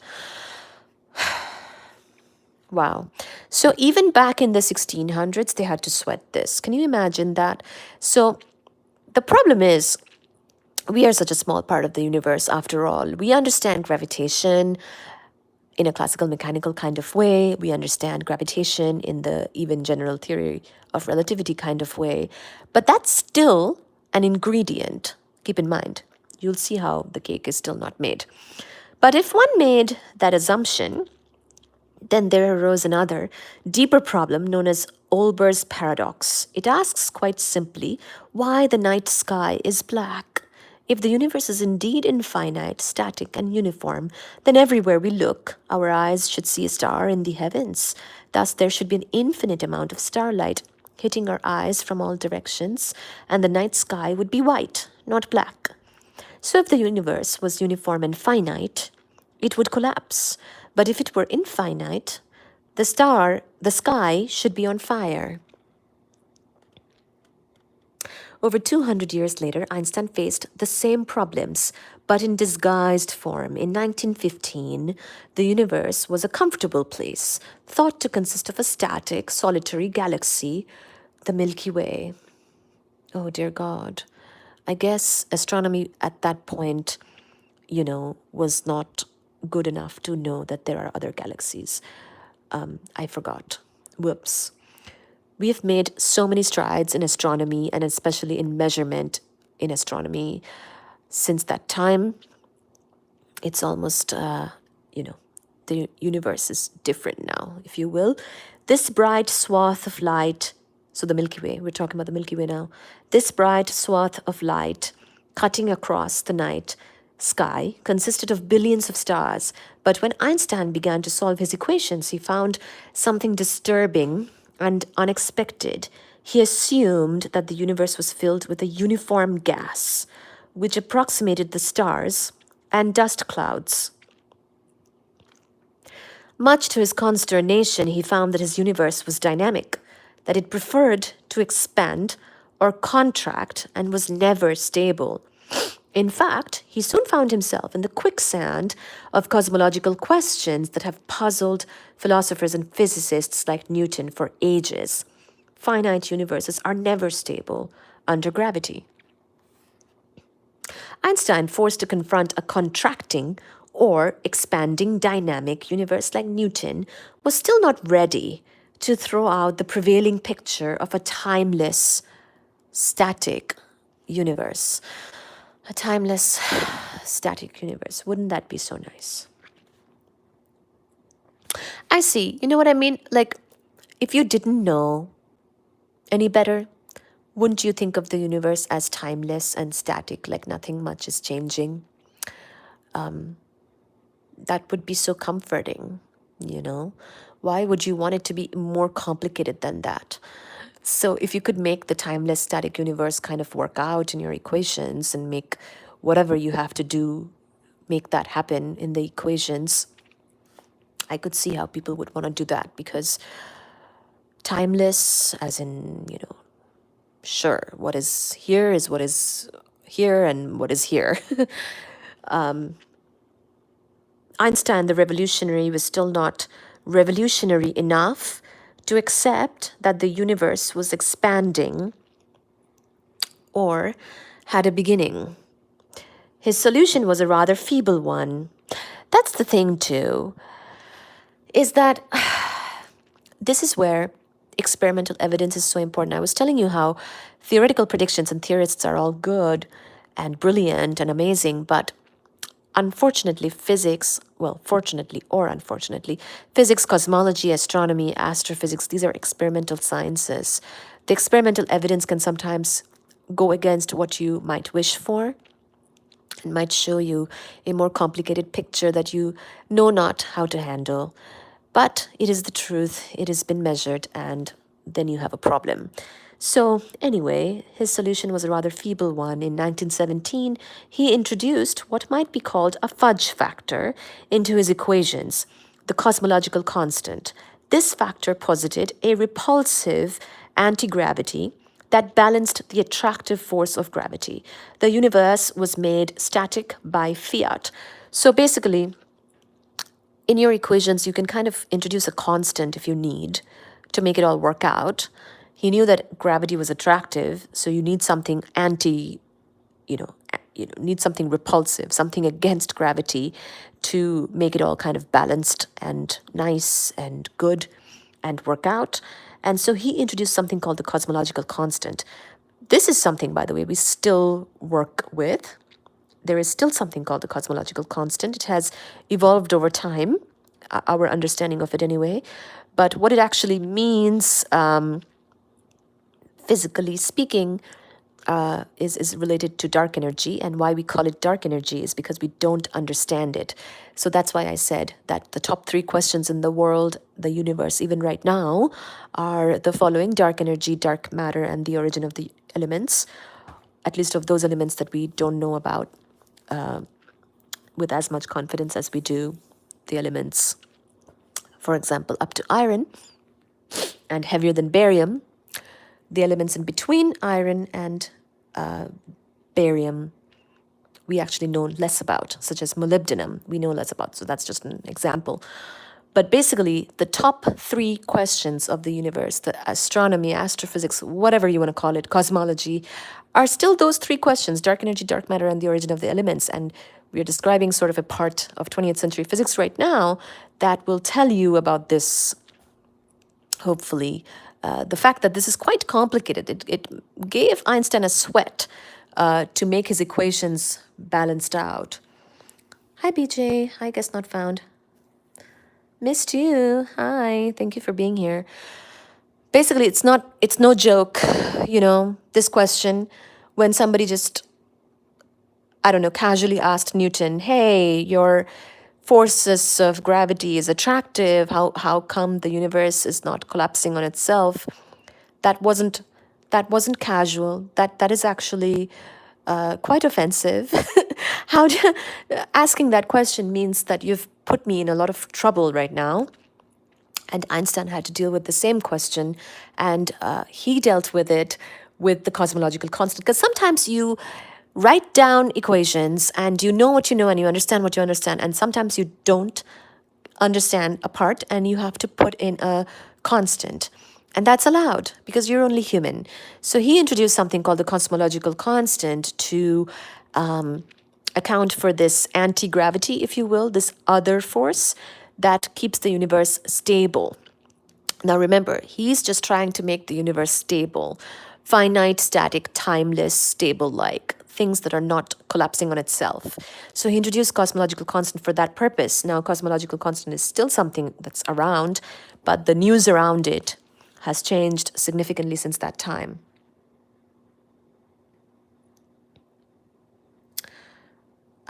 Tips on declamation. I don't know what that means. Can you clarify? What do you mean? Declamation. I don't know what that means. Sorry. So in 1917, again, I'll read this, he introduced what might be called a fudge factor. So see, fudge factor like that. Sometimes even now we have to introduce something like a fudge factor just to get the math to work out, and then we figure it out later on. We can write down a constant or some, some variable in the equations for a part that we don't understand, and we just say that we will figure this out later. For now, the math to work, we need something like this fudge factor. Let's call it capital C, or the cosmological constant. This factor posited a repulsive anti-gravity that balanced the attractive force of gravity. The universe was made static by fiat. To perform this sleight of hand, because this is purely mathematical, in other words, Einstein realized that general covariance, the main guiding mathematical principle behind general relativity, allows for two possible general covariant objects: the Ricci curvature, which forms the foundation of general relativity, and the volume of space-time. It was therefore possible to add a second term to his equations that was consistent with general covariance and proportional to the volume of the universe. In other words, the cosmological constant assigned an energy to empty space.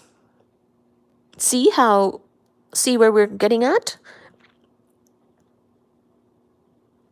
This is how we got dark energy, guys. That's what I'm trying to say. It was therefore possible to add a second term to his equations that was consistent with general covariance and proportional to the volume of the universe. In other words, the cosmological constant assigned an energy to empty space, as if there was an energy in empty space pushing it out so that things did not collapse on itself under gravity, and he needed that to balance things out. This anti-gravity term, now called dark energy, is the energy of the pure vacuum. So when I say dark energy is one of the top questions still, it's the understanding of it. What do you really mean by dark energy? That's the question. It can push galaxies apart or bring them together, depending on what you need, I guess. Einstein chose the value of the cosmological constant precisely to counteract the contraction caused by gravity, so the universe became static. So he thought that the universe is static, it should be static, we don't know anything better. So he gave cosmological constant the same value needed to make everything static, because at this point we don't know about the universe expanding. That is later on. He was unhappy with this, as it smacked of a mathematical swindle, but he had no choice if he wanted to preserve a static universe. So remember, this is all math. He's doing the math, and he's got something that can counteract gravity. He's calling it cosmological constant. Historically, we still call it the cosmological constant. In the math, it looks kind of like an energy, and also that too of energy of empty space, but it is also the term that makes everything kind of work out and makes the universe static at this point. He's not very happy about it because it is a math thing. See how it's like a math thing. Does it really help us to understand physics more, or to understand physical reality more? Because that's really more physics, whereas this is more like a math need. It would take another 80 years, 80 years, before astronomers finally found evidence for the cosmological constant, which is now believed to be the dominant source of energy in the universe. So later on, more recently, we have evidence of the cosmological constant and evidence of the expansion of the universe. But we still, so this cosmological constant is rather important, turns out, because we have evidence of it in the sense of that we definitely need it. And in fact, the universe is expanding. He thought it was static, and he introduced the cosmological constant to keep everything static. And good thing he did. See, that's the nice thing about progress and work. Einstein worked on these equations, and he introduced the cosmological constant, and guess what? It's still a thing. It's still there. We call it the exact same thing. We call it cosmological constant. Just the understanding of it might have evolved. But honestly speaking, the understanding and the what actually is dark energy is still not, in my knowledge, understood. or a solved question. So that's why I listed in my top 3 questions of the universe. The puzzle deepened in the next few years as more solutions to Einstein's equations were discovered. In 1917, I mean, please correct me if I'm wrong, but dark energy is still a mystery. Dark matter is still a mystery. And some of the elements are still a mystery as to their origin. Okay? In 1917, Wilhelm de Sitter, a Dutch physicist, saw that it was possible to find a strange solution to Einstein's equations, a universe that was empty of all matter, yet still expanded.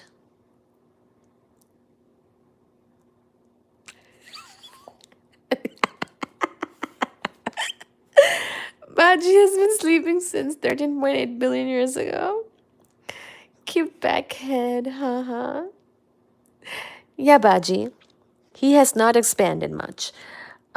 This was in 1917. Wilhelm de Sitter, a Dutch physicist, saw that it was possible to find a strange solution to Einstein's equations, a universe that was empty of all matter, yet still expanded. All that was needed was the cosmological constant, the energy of the vacuum, to drive an expanding universe. So, when you introduce something like the cosmological constant, people will then take it and do other things with it and do other math with it and imply other things. Because the cosmological constant was rooted in a mathematical equation kind of need, it was not rooted in a deep understanding of the physical universe. It was simply something that was needed. You know what I mean? Like it was needed. Something had to be against gravity, but it did not come from a place of deep understanding. Or even now people are doing math. Even now, right? Even now we don't know really what this physical reality is. So they came up with all this other unsettling math, which was unsettling to Einstein, who still believed, like Mach before him, that the nature of space time should be determined by the matter content of the universe. Here was a universe that expanded without any matter whatsoever, needing only dark energy to propel itself forward.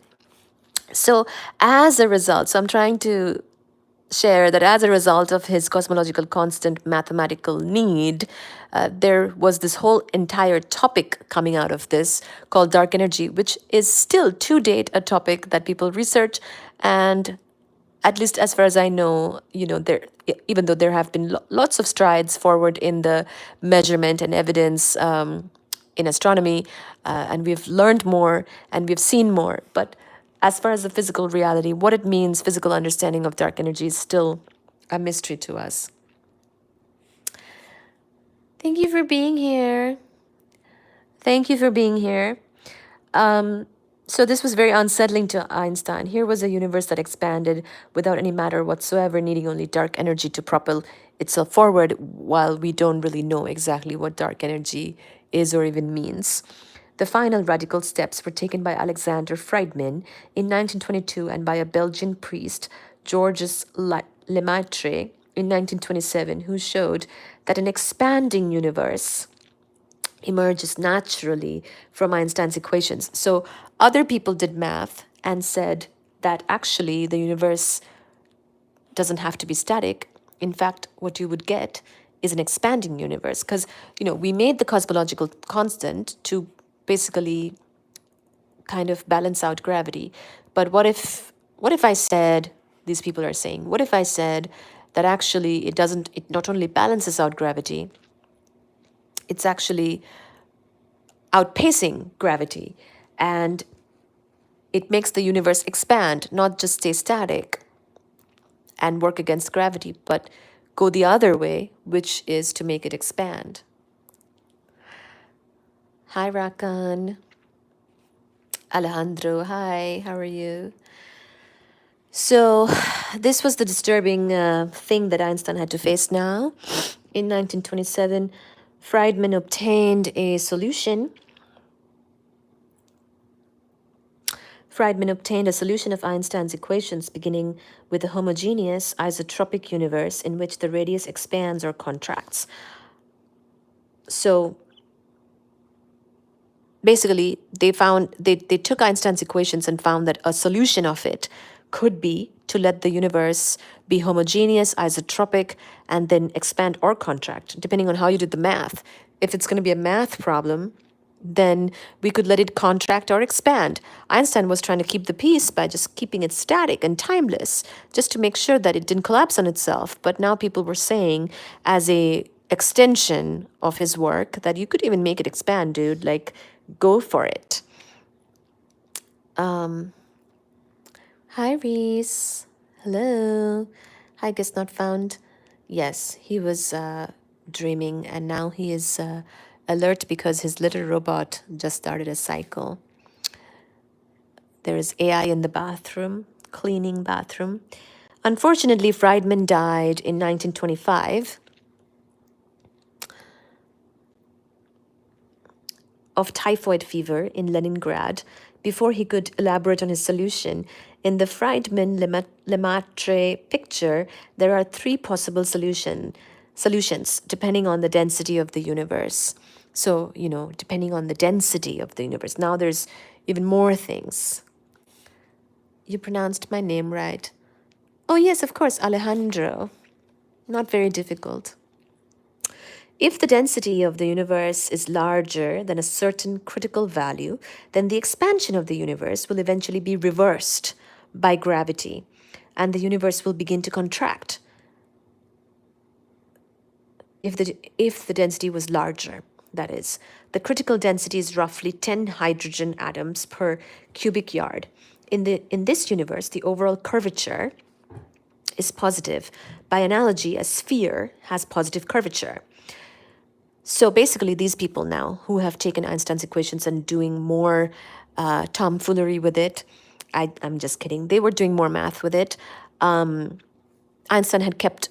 had introduced the cosmological constant to keep the peace and keep the universe static and not collapsing on itself. But these people were now saying that it depended on the density of the universe. There's more information and more math to be done.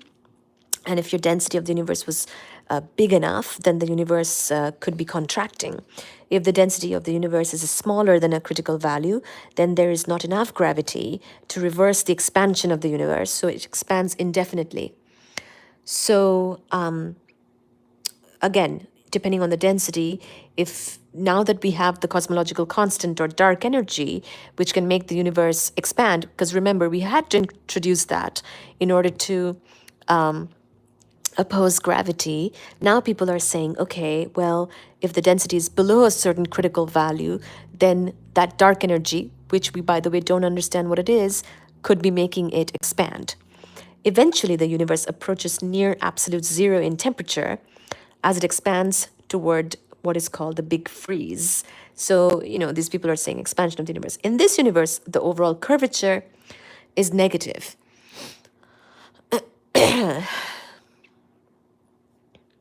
Is negative. So in this particular universe where the density is smaller, dark energy wins and actually can make the universe expand, and the curvature would be negative. Last, there is the possibility that the universe will be balanced right at the critical value, in which case it will still expand indefinitely. In this universe, the curvature is zero, so the universe is flat. This is dark energy. So we haven't talked about dark matter. Dark matter is a whole another can of worms. So don't get that confused. We're talking about dark energy right now. Dark energy was invented to make things work, to make the math work. We have not even touched upon dark matter. That's another whole thing that also was introduced to sort of make some math work, but also to do something about certain observations we have made, which makes things not work out the way we understand ordinary matter. So we had to introduce a concept of dark matter. But right now, what we're talking about, the cosmological constant that was introduced to go against gravity to make the universe not collapse, and then further math that comes out of that saying that, well, depending on the density of the universe, this dark energy or cosmological constant that we had to introduce could either be making it contract or expand. That is the topic of dark energy, which we also don't understand. Hi, Dura Dura. Look at you. You have 20 viewers. Yay, thank you. Only up from here. Thank you. Thank you. So we're now talking about dark energy. So I'll repeat. The top 3 questions of the universe that we don't understand right now are number 1, dark energy. Number 2, dark matter. Number 3, origin of elements. And I should caveat that origin of elements by what I mean by that, what I mean by that is certain elements. We understand up to iron really well, and we understand above barium quite well. But there's some middle elements that we don't understand their origin very well. Okay, so these are the fundamental questions of the universe. And currently, what we're describing is dark energy, not dark matter. Okay, we will also talk about dark matter. We will fry our brain further. I thought stars dying. Yes. Yeah. Yep, but there are some more details, Reese, about how and what processes make elements. And those processes are different depending on the star and the nature of those stars. It's probably too much detail for our discussion right now, but there are certain processes that are more understood that explain up to iron very well, and also above barium, but certain other elements that are in the middle we don't understand so well. So there's more detail than just the stars, right? Yes, the stars make elements. That much we know, but there are more details, because you know how the elements, some of them have more protons, more neutrons, obviously, right? Like the atomic number is increasing as you progress in the periodic table. So not the same exact process will make every element. Like the process that makes gold, aurum, is a very heavy element. It's not the same thing that would make, say, a lighter element. That's what I mean. There are some differences and some mysteries regarding that, okay? But we digress. That's not the topic right now, because already we are in a very confusing topic. We are talking about dark energy and how it got introduced. So see, we can kind of blame Einstein or even credit Einstein for dark energy, because the fact that this cosmological constant even came to be comes out of general theory of relativity, comes out of the fact that we have an updated theory of gravity, and yet we don't understand the universe. Why is the universe not collapsing on itself? Right? What is the other thing going on that keeps the universe not collapsing? And to explain that, great physicist and mathematician had to introduce the concept of dark energy or cosmological constant. This was meant to be a sort of a placeholder, if you will. Like, say you're doing a bunch of math and you cannot get something to work out, you introduce a constant, a fudge factor, to make the math balance out, to make the equation balance out, without knowing what that fudge factor really means in physical reality. And then that fudge factor, let's say, it becomes more and more famous and people just start to keep on using it.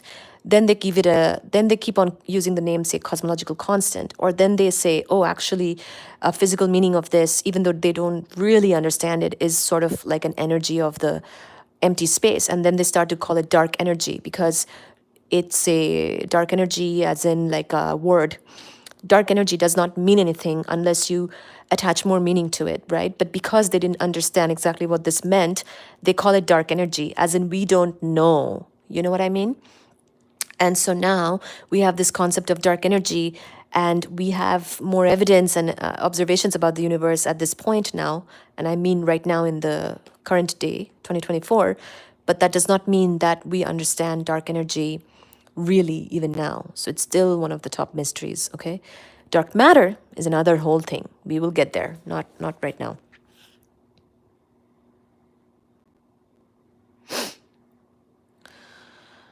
I wonder if the math is... Yeah, a lot of people actually wonder about this, and they wonder if general relativity... This is going to be... This is skepticism, right? This is like speculation. The short answer is we don't know. We don't know. We don't know. We don't know, and that's very uncomfortable for people to say because so much work has been happening and we still don't know what is dark energy and also what is dark matter. And it's because these laws and these equations that people wrote down and people, you know, theorized about their understanding of the universe, they actually give us a lot of difficulty at a larger scale, at a more cosmic scale. And do we really understand it well enough to describe the universe? I think the short answer is no, we do not. So we have these fudge factors. Dark energy is absolutely a fudge factor. So I don't want you to confuse it with dark matter because dark matter is sort of a name given to another mystery. And that mystery comes from a place of deep evidence. It comes from observation and our understanding not matching with those observations. So it is very strong in the sense that you can't counter the observation. The observation is there. It's almost like there's this other matter that is not accounted for, and we know that by observation of astronomy, and like there's very strong evidence, experimental evidence. And so in a way dark matter is almost more founded, if you will. But again, the words dark matter means that we just don't know what is the nature of dark matter. What is this other matter, really? We have no clue. I mean, some people might say they have a better clue because they do a certain line of research and they might have certain theories, but the overall status is that we don't know. Okay, so dark energy comes from cosmological constant. It comes from a place of math.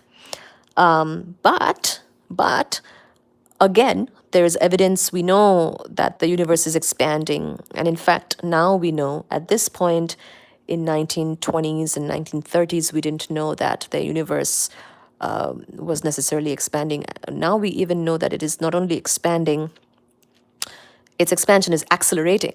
So I think I was an undergrad actually when that was discovered and Nobel Prize was given for that. So, as these bits and pieces come in, more information comes in.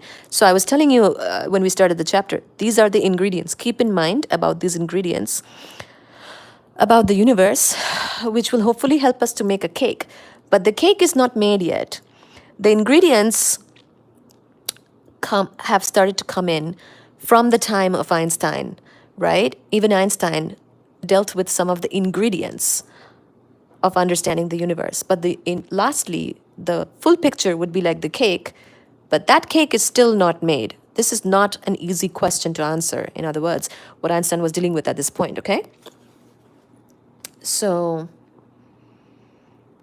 oh, no, these questions are great. By observation, do you partly mean the cosmic microwave background? Yeah, the cosmic microwave background is pretty well understood. There are some other things. We will talk about it. The velocity of certain galaxies and things like that. We will talk about it. We will talk about the evidence of dark matter. It's very, very well understood. The evidence of the missing picture. It's just the missing picture's name is called dark matter, and we don't know what it is. Dark energy, at least we kind of understand its origin in the cosmological constant, right? So we kind of understand sort of how it came to be. It's kind of, a lot of people confuse the two. They think dark energy, dark matter are the same thing. They're not. They're two different gaping questions, if you will. They're two top questions. I would say I listed 3 top questions about the universe. Top 2 is dark energy and dark matter. They're 2 different questions, though, not the same thing. Thank you. Okay, so moving on, we will further understand dark energy here. So these people who are doing the math, they're basically saying Well, I can make the universe contract if you want, depending on its density, depending on whatever term we give to the cosmological constant. Because if it's a math constant that we just made up, well, we can do all kinds of things, right? We can say that if you can actually imagine, so this is actually fine. Say if you didn't know observationally whether the universe was flat or curved or what, where contracting universe would mean it's like curved as in like a sphere. Curvature has a possible curvature as in it's contracting. Expanding would mean it's like going the other way, also has a curvature, and then flat would be like curvature of zero. So yes, two different mysteries. Yes, Rakan. Thank you. Absolutely. There are two different mysteries, two very different mysteries. Both has to do with the universe, but very different mysteries. So at that time, because people did not get the evidence of the universe yet, of what it's actually doing, they're saying, well, we can make the math work to make it expanding, contracting, staying static, whatever you want. And mathematicians love to do math, right? They can do the math all day to make whatever picture you want. And you might even want to do this math problem as a fun thing if that's what's fun for you. You can even do it right now. You can take the cosmological equations from general relativity and put in the constant and kind of show that, depending on the density of the universe, you can get all this. So progress in this direction was confusing, since now there were at least three cosmological models about how the universe should evolve: Einstein's, de Sider's, and Friedmann-Lemaitre's. The matter rested until 1929, when it was finally settled by the astronomer Edwin Hubble, whose results were to shake the foundations of astronomy. So this is why I love Hubble, by the way. Hubble is just amazing.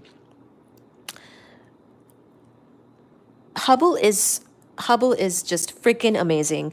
And I mean, the Hubble telescope is what makes and or breaks people's careers even to this day, where because of this fantastic telescope, we can actually gather evidence and we can make observations, which is what is so important ultimately for all this science.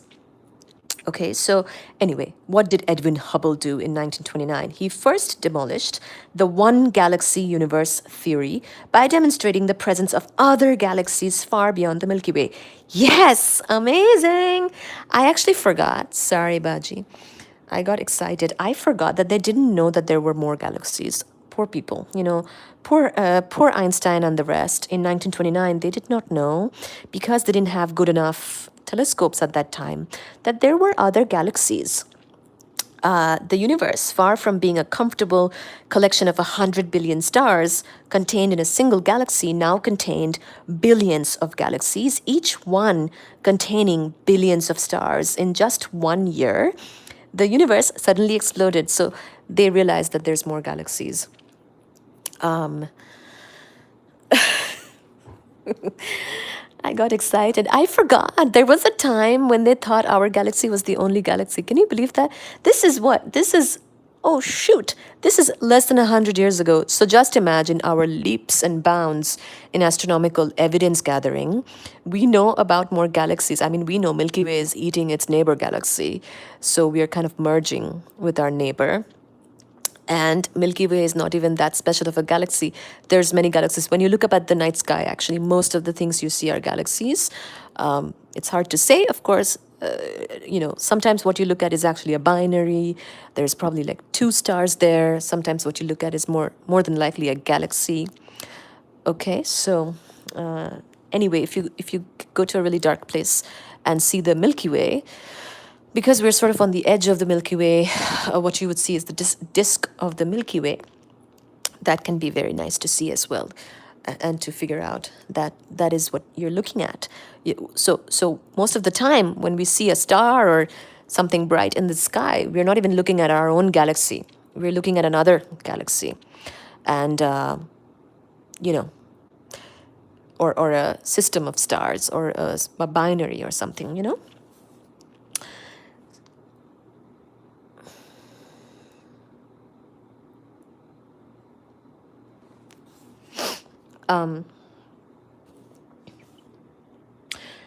So we'll get there.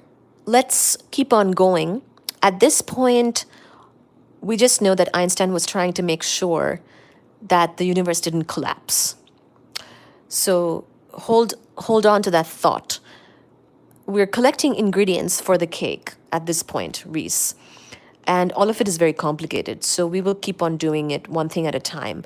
Right now, we have gotten to the introduction of the cosmological constant just because we needed to make the universe not collapse with gravity, that is. But then remember, keep in mind this ingredient that the cosmological constant led to this debate about whether the universe is expanding or contracting, because if a thing can make, go against gravity, balance out the universe and keep it static, then it can also perhaps make it expand or contract, right? But then things like that can be very confusing or raise alarms. So then we need evidence, and here comes Hubble, and he gave us evidence that there were more galaxies in the sky. The universe was much bigger than we thought. So now we will see where we go. Good question, very good question. Now we will see where we go, how we get to the infinite thing, we will see. But so far, just remember the important ingredient, why we even came up with the cosmological constant, because that's what gave rise to the topic of dark energy.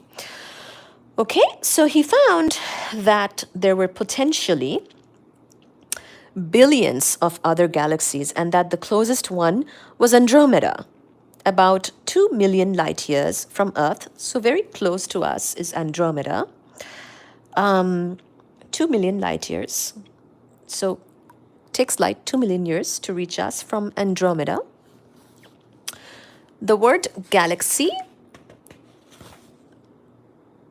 and I should give you a scale. Our galaxy in diameter is about 100,000 light years, okay? Very small.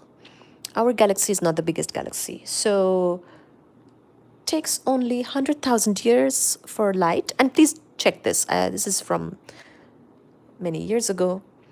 So please check this fact. But our galaxy is only 100,000 light years long across.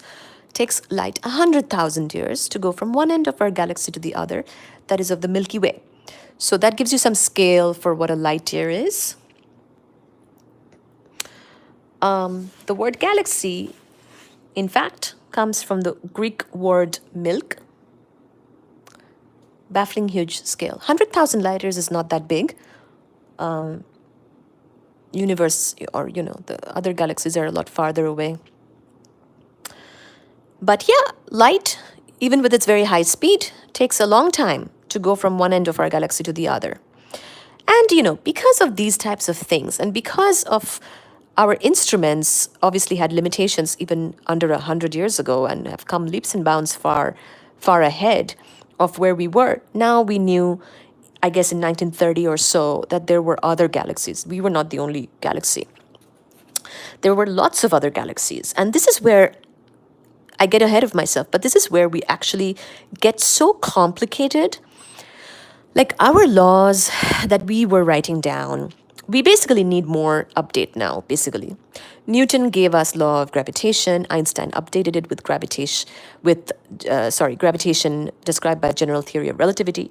We actually need more such breakthroughs to understand, because remember, when these people were working on their laws of gravitation, we didn't even know that there were other galaxies. The universe is a lot larger, it turns out, and has a lot more galaxies and a lot more complication than people might have imagined back then when these laws were being written. Now, these laws, they work. So far, so good. It's just that we don't understand dark energy, and we don't understand dark matter, and we don't understand the origin of certain elements. But the third one, a lot of people maybe don't care about, but they kind of do, kind of do and kind of don't. Since the Greeks thought that the Milky Way galaxy was milk spilled by the gods across the night sky, this shocking revelation, so this thing about other galaxies existing, was a shocking revelation, would have guaranteed Hubble's fame among the giants of astronomy. But Hubble went further. in 1928, he made a fateful trip to Holland where he met de Sitter, who claimed that Einstein's general relativity predicted an expanding universe with a simple relationship between redshift and distance. The farther a galaxy was from Earth, the faster it would be moving away. This redshift is slightly different from the redshift considered by Einstein back in 1915. This redshift is caused by galaxies receding from Earth in an expanding universe. If a yellow star, for example, moves away from us, the speed of the light beam remains constant, but its wavelength gets stretched so that the color of the yellow star reddens. Similarly, if a yellow star approaches Earth, its wavelength is shrunken, squeezed like an accordion, and its color becomes bluish. So, Hubble, wow, Hubble is such a great astronomer. He's the one who suggested this. Wow. He's suggesting this redshift. Remember, Einstein had suggested something called gravitational redshift, and he wanted to find evidence of that, which was very difficult. But Hubble is suggesting a more simple redshift, which is simply, by the way, redshift is used a lot in astronomy, but it took Hubble to suggest its existence in the first place. But basically, this is a very clever astronomer. Because remember, astronomy is very difficult. You're dealing with light coming from so far away. As I told you, even our galaxy is like, one end of it is so far away. Then to get the light from all these different faraway sources and to figure out the observation and figuring out how to measure. Because some of the things is like, okay, it's fine to measure it and then to prove a theory, but how you measure it, the instrument needed, those are the questions that astronomers have to deal with, and it's very difficult. So he mentioned that basically this Einstein general relativity theory with its expansion capability, potential, because Einstein's general relativity basically gave us that cosmological constant thing, which suggested maybe we could expand the universe. And now he's suggesting, well, maybe we can even prove the expansion of the universe with this redshift thing, right? Like, what about that? Let's see. So when Hubble returned to the observatory at Mount Wilson, he began a systematic determination of the redshift of these galaxies. So not only did he discover that there were other galaxies, now he's going to use the fact that there are these other galaxies and the redshift of these galaxies to see if this correlation held up. So if a galaxy was moving, towards us, it should be redshifting blue, more blue-like. If it's receding, if it's going away from us, it should be becoming more red-like if the galaxy was yellow. So he knew that back in 1912, Vestal Melvin Slipher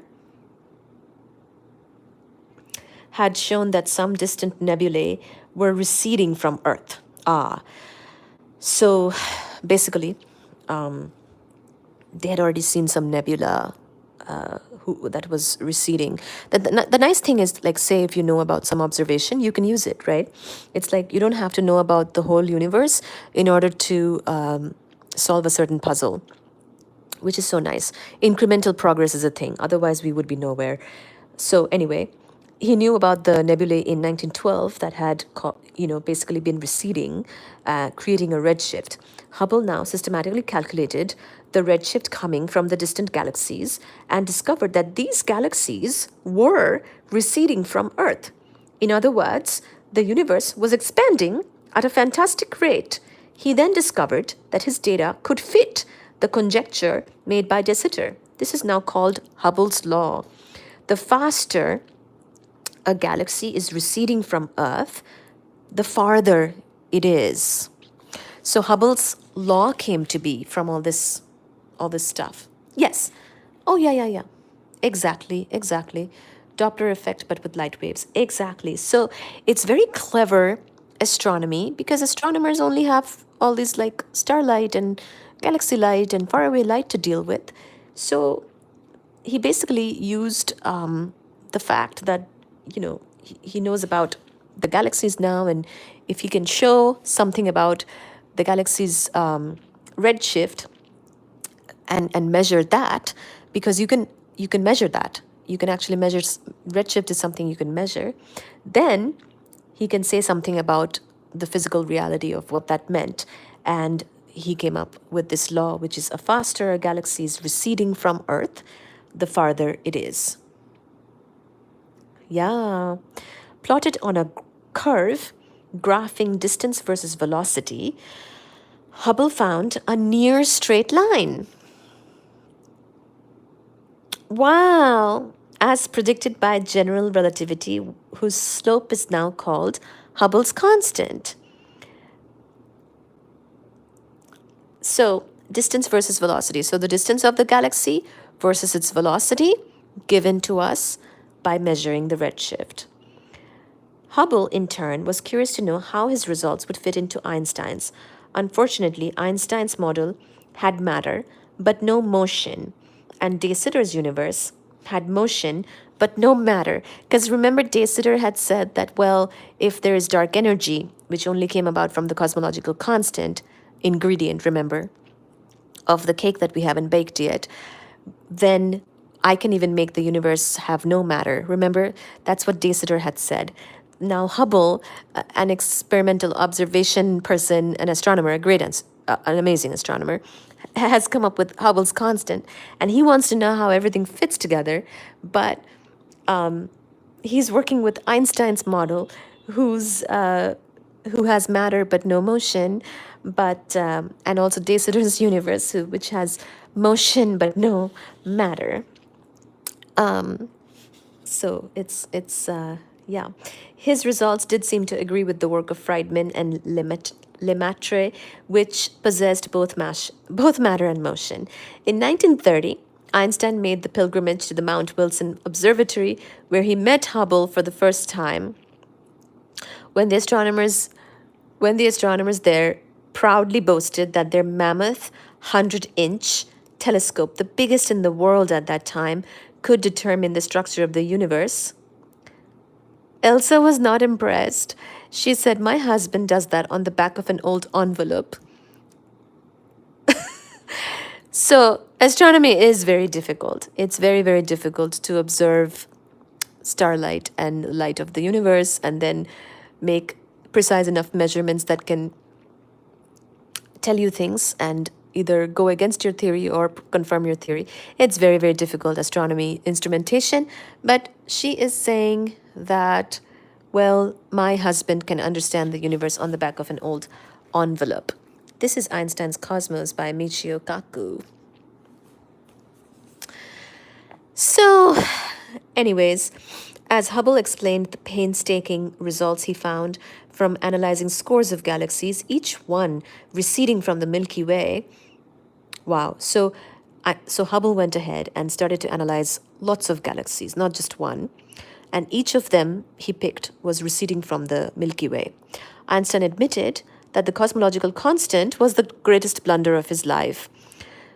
So, the cosmological constant introduced by Einstein to artificially create a static universe was now dispensable.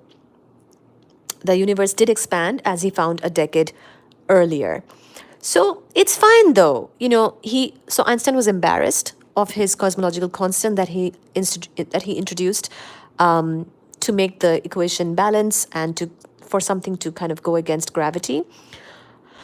But I think it's fine because it actually gave rise to this. It actually kind of got more people thinking, and the notion. I don't know if I should say idea, but the notion of dark energy came to be because of the cosmological constant, and we still don't really understand what dark energy is physically, but we did need something for the universe to stay static or contract or expand. So his work is not bad. It's not like he made such a big mistake, but he thought he did. Yeah, he thought he did, but it's fine. We need these.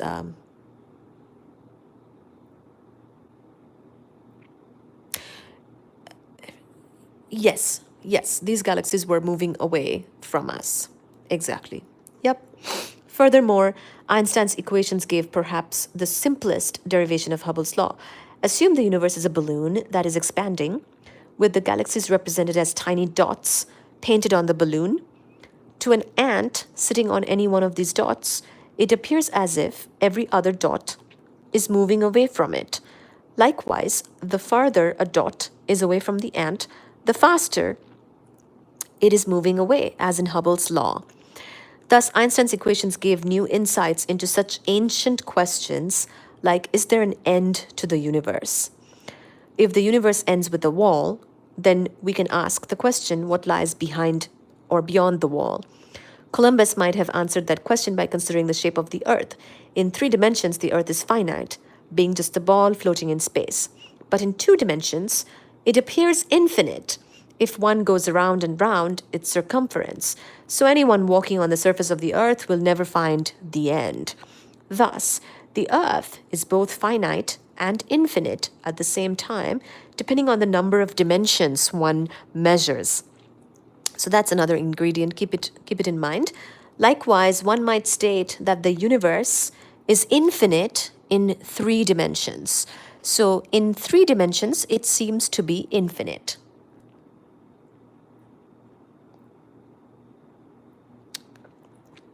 Andromeda is very close to us, Heike. These are some other galaxies that they found to be receding. You can always find some more far away galaxy. Andromeda, yes. Andromeda we are eating. Our neighbor, the Milky Way. Because gravity. So in the distances between, so again, everything is about the scale. In the scale of Milky Way and Andromeda, we are eating Andromeda. Make no mistake. We know that we are doing that. As in, we are going to merge with Andromeda. But even farther away galaxies, so the universe expansion is really something, a phenomena at a more larger scale, okay? So that is where things get more confusing, because remember, we still don't really understand dark energy, this energy of empty space or whatever you want to call it that came out of the cosmological constant, which was needed to explain this anti-gravity. All we know, we call it dark energy, but we don't actually know its physical meaning, even today. But that really comes into play at a much, much larger scale, okay? At even larger scale, we know that the universe is expanding. We might not be able to measure that at a lower or smaller scale. But yes, you're right. Andromeda and Milky Way are merging. So basically, this question about whether the universe is infinite or finite, they're saying, is about its how many dimensions you're measuring. In the 3 dimensions, it is infinite. So there is no brick wall in space that represents the end of the universe. A rocket sent into space will never collide with some cosmic wall.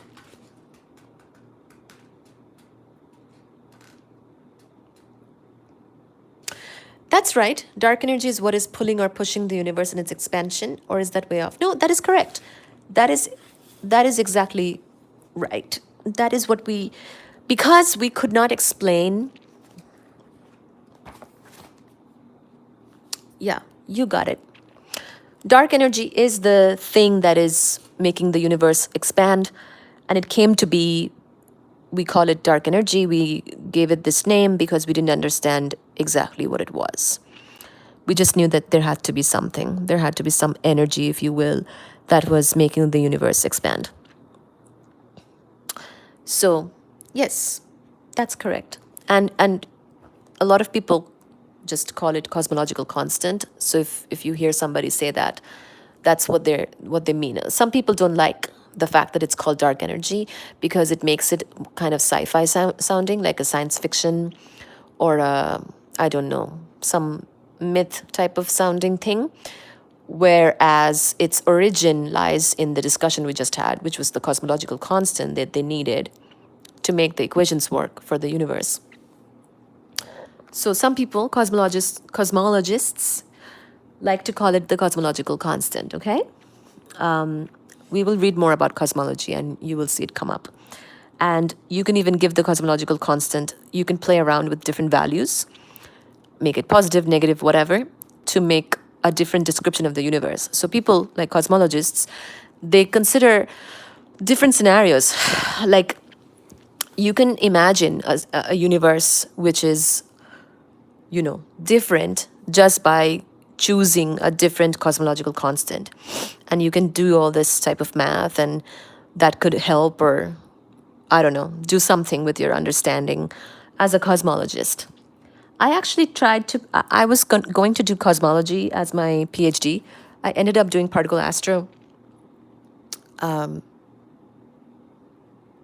But cosmology is very interesting. That cosmology is the subtopic that deals with this type of thing, understanding the universe at a larger scale. And cosmologists, like I was saying, would be happy to consider like different types of values for something like the cosmological constant.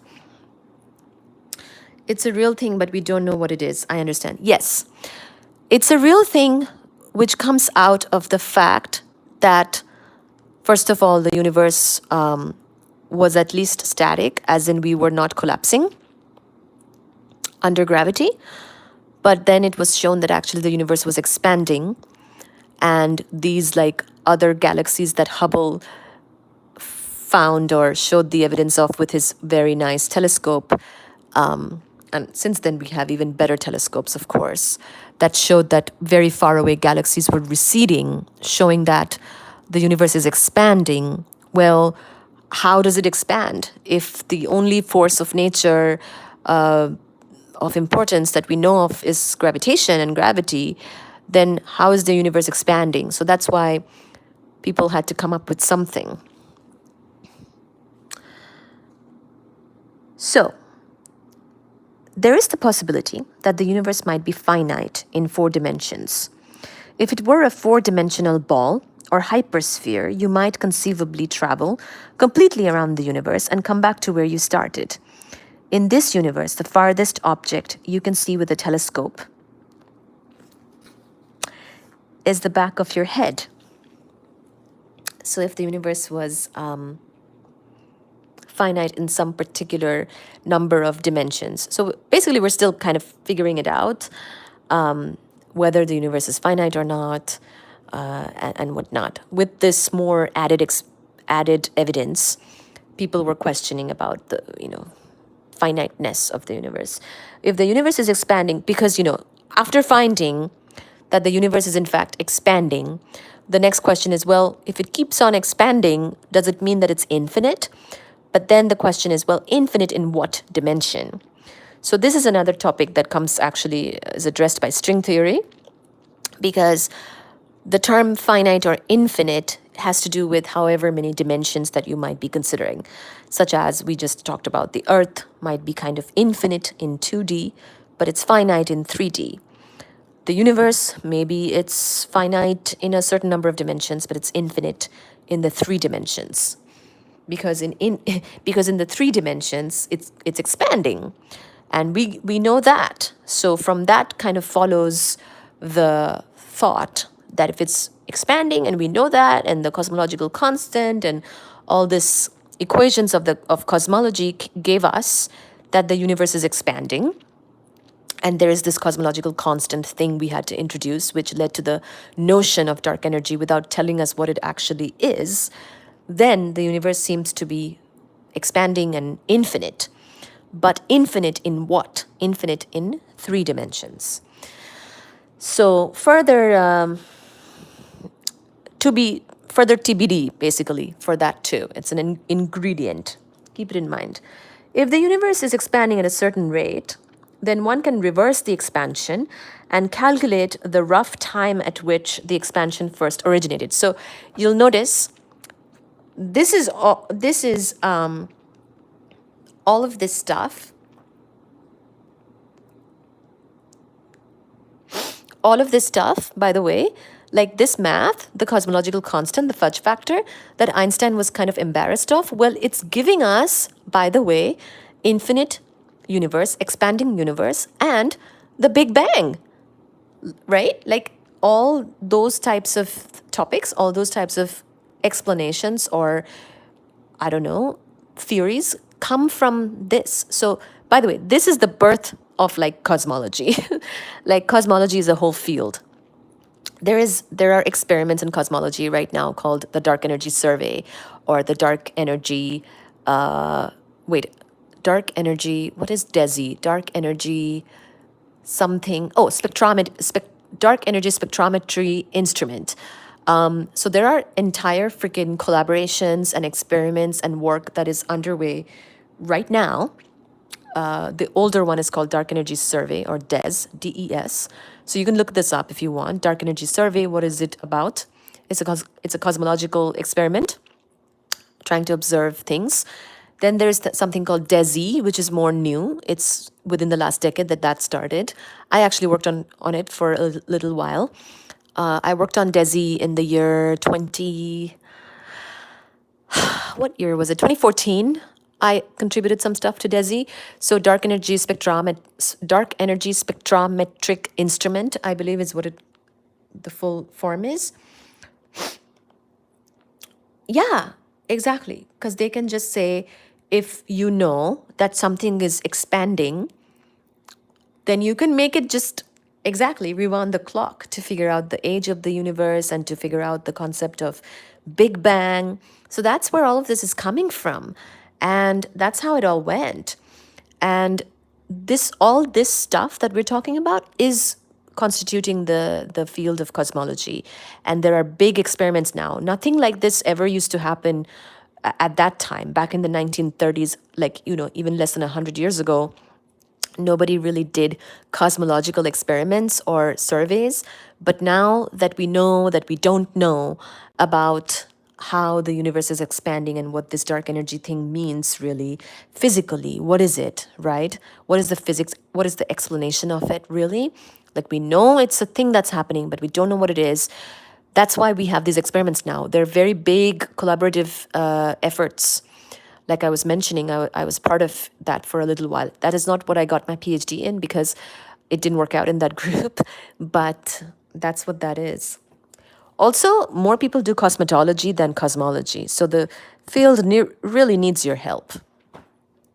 We need your help to figure out these important questions. That's why I'm doing this YouTube channel. Crowd help the cosmology. If the universe is expanding at a certain rate, then one can reverse the expansion and calculate the rough time at which the expansion first originated. In other words, not only did the universe have a beginning, but also one could calculate its age. In 2003, satellite data showed that the universe is 13.7 billion years old. In 1931, Lemaitre postulated a specific origin to the universe, a super hot genesis. If one took Einstein's equations to their logical conclusion, they showed that there was a cataclysmic origin to the universe. Cataclysmic origin to the universe. So maybe there was this Big Bang that led to the origin of the universe, and since then it's been kind of like expanding and whatnot. In 1949, cosmologist Fred Hoyle. So see how cosmology is a field now. Really, cosmology was not really a thing so much before. I think cosmetology was always there. Is that what they're trying to figure out? The Large Hadron Collider has several questions. We'll get into it. Large Hadron Collider is trying to, there's different things. They want to see what happens when particles collide in that particular environment. I think it's a very big program. So they have multiple topics that they pursue at the Large Hadron Collider. And that too is a very big collaborative effort, multi-country, collaboration. So it's not just one thing that they do. And they have had some success with certain types of things, of course. So in 1949, cosmologist Fred Hoyle christened this the Big Bang theory during a discussion on BBC Radio. Because he was pushing a rival theory, the legend got started that he coined the name Big Bang as an insult, although he later denied that story. However, it should be pointed out that the name is a complete misnomer. It was not big, and there was no bang. The universe started out as an infinitesimally small singularity. So the Big Bang name, people have a problem with it. Some people have a problem with it, although culturally it's accepted. Excuse me. Culturally, we have accepted the Big Bang as a name, but this whole expansion thing and the cosmological constant, it actually points towards an infinitesimally small singularity that would have been the origin of the universe, not big and not a bang. And there was no bang or explosion in the conventional sense, since it was the expansion of space itself that pushed the stars apart. So, and by the way, this is where we are getting into ingredients rather than the cake. We actually have questions about this still. Take it with a grain of salt, what I'm reading here now, because depending on who you talk to, cosmologist or, I don't know, some other expert of something, you might hear differently. Okay, so all of this stuff we can read about and study and discuss, but regard it as ingredients and not the cake. The cake baking is still is left still. But basically, the singularity concept comes naturally from the expansion concept, where because the universe we know expanded, the expansion was needed because, well, the expansion was not needed at first, but it was found by Hubble, and it came to be from the cosmological constant, which was needed to go against gravity. Now we have this expanding universe, which naturally gives us a singularity from which the universe would have started from. And space itself has been pushing itself out to become this infinite and expanding universe. So that's what is the belief of the cosmologists who are in line with this thought process. Okay, there might be other theories about the universe that we should keep an open mind to. So if you hear anything about other theories, keep an open mind, especially something like string theory, which deals with more dimensions. Yes, it would be nice to see the cake baked, indeed. Not only did Einstein's theory of general relativity introduce entirely unexpected concepts, so basically all of this is to say GR introduced entirely unexpected concepts such as the expanding universe and the Big Bang, which is really not Big Bang but a singularity, but also it introduced another concept that has intrigued astronomers ever since: black holes. So now we're getting into black holes. As though expanding universe and the Big Bang was not confusing enough, we also have black holes. In 1916, just 1 year after he published his theory of general relativity, Einstein was astonished to receive word that a physicist, Carl Schwarzschild, had solved his equations exactly for the case of a single point-like star. Previously, Einstein had only used approximations to the equations of general relativity because they were so complex. Schwarzschild delighted Einstein by finding an exact solution with no approximations whatsoever. Schwarzschild is a very important figure in black holes. So you might have heard about the Schwarzschild radius. This is something about the black hole's radius. So Schwarzschild has very important contributions to our understanding of black holes. Okay, so now we will hear about that. Although Schwarzschild was director of the Astrophysical Observatory in Potsdam, he volunteered to serve Germany on the Russian front. Remarkably, as a soldier dodging shells bursting overhead, he managed, against all odds, to work on physics. Oh, wow. So Schwarzschild was a soldier who was working on physics as a side hustle, and he did all that. Great.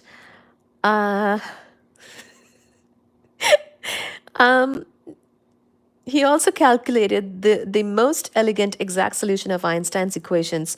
Today, this is called the Schwarzschild's solution. Unfortunately, he never lived long enough to enjoy the fame that his solution generated. One of the brightest stars emerging in this new field of relativity, Schwarzschild died at the age of 42, just a few months after his papers were published, from a rare skin disease he picked up while fighting on the Russian front, a waste for the world of science. Einstein delivered a moving eulogy for Schwarzschild, whose death only reinforced Einstein's hatred of the senselessness of war. So maybe don't be a soldier if you're also going to be solving black holes. Really wasteful. Do you think if Einstein...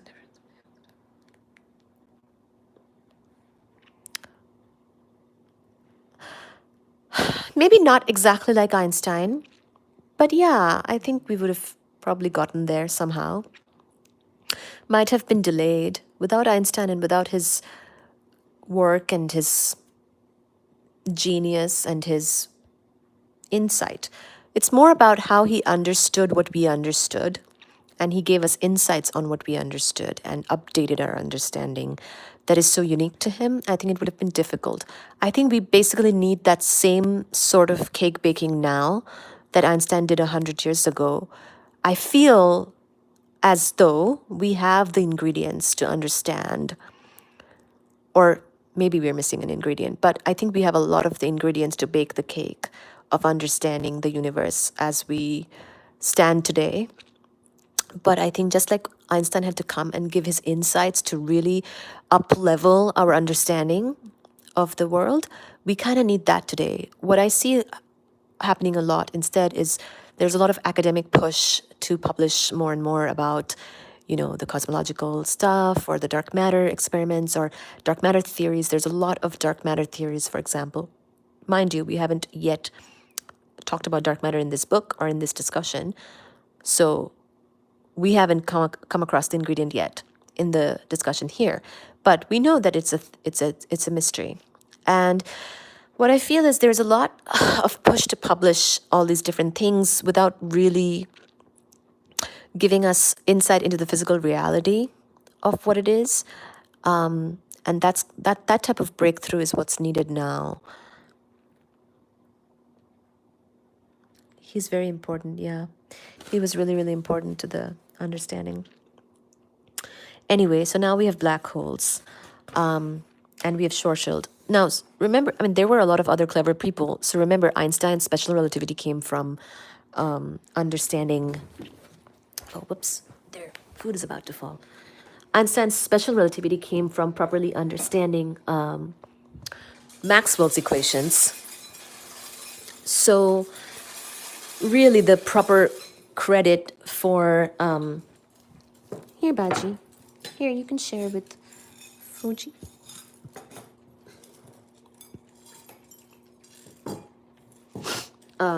Came from the proper understanding of Maxwell's equations. So it wasn't Einstein alone in a vacuum, pun not intended, who... Yeah, we covered Maxwell earlier in this book when we were reading the earlier chapters around special relativity. But basically, our understanding of E&M comes from Maxwell and Faraday's work. So it's not like other clever people didn't exist. And in fact, understanding the works of all those other clever people, taking the best and leaving the rest is how Einstein succeeded, I believe. So we kind of have to do the same thing now, where we have a lot of work that's been done already. That's why I started with this covering of these topics, because we actually have a lot of information. Understanding everything that transpired in the 20th century is very important. And then at this point, it's almost like we have too much information in the 21st century because there's such a push to publish just whatever. And it's also very competitive in academia and you have to publish a lot. I just feel like now there's maybe an abundance of information and we are kind of missing the picture still. Because quite literally, we are missing the picture of the universe in the sense that we don't know what is dark energy and what is dark matter. So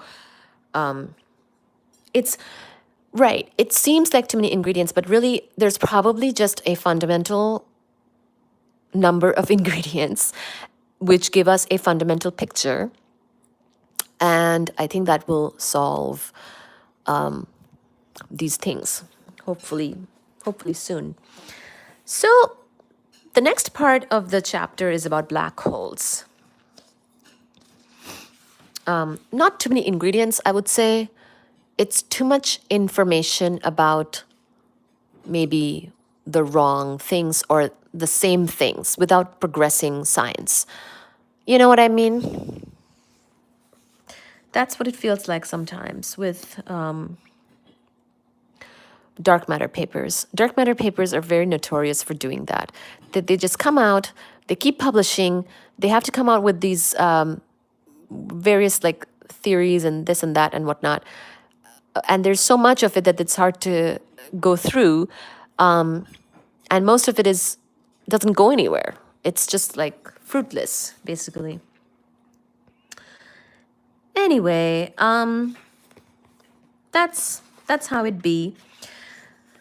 So Schwarzschild, he died too soon, but he also worked on Einstein's equations and came up with a perfect solution using the example of a black hole.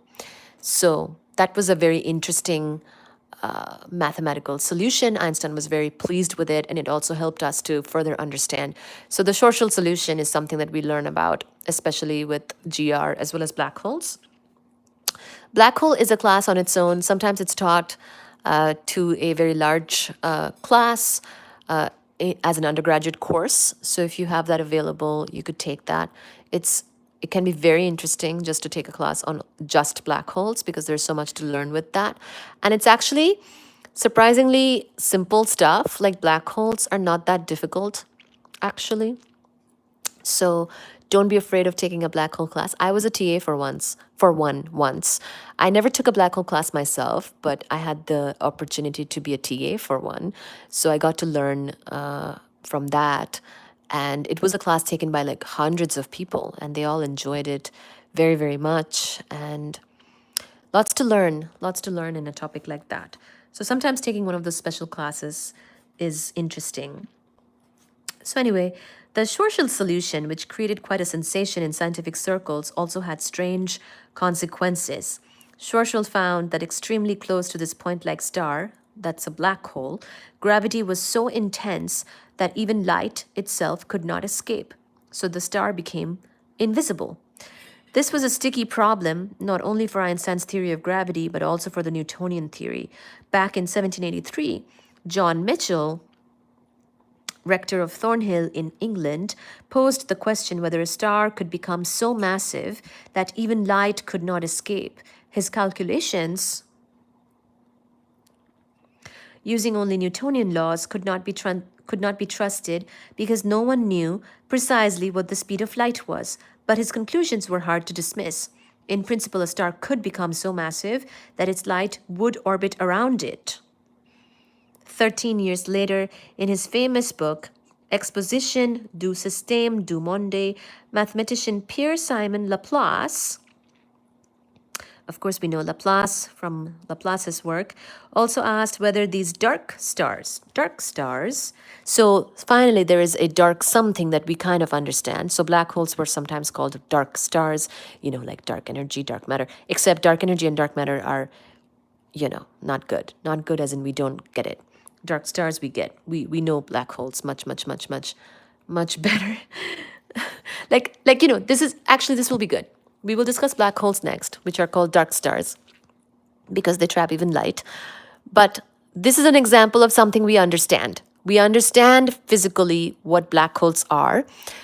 I mean, I'm not saying it's all very perfect. It can be a little bit convoluted and confusing, but black holes are, we understand them. We get the physical sense of a black hole. We have observation about black holes.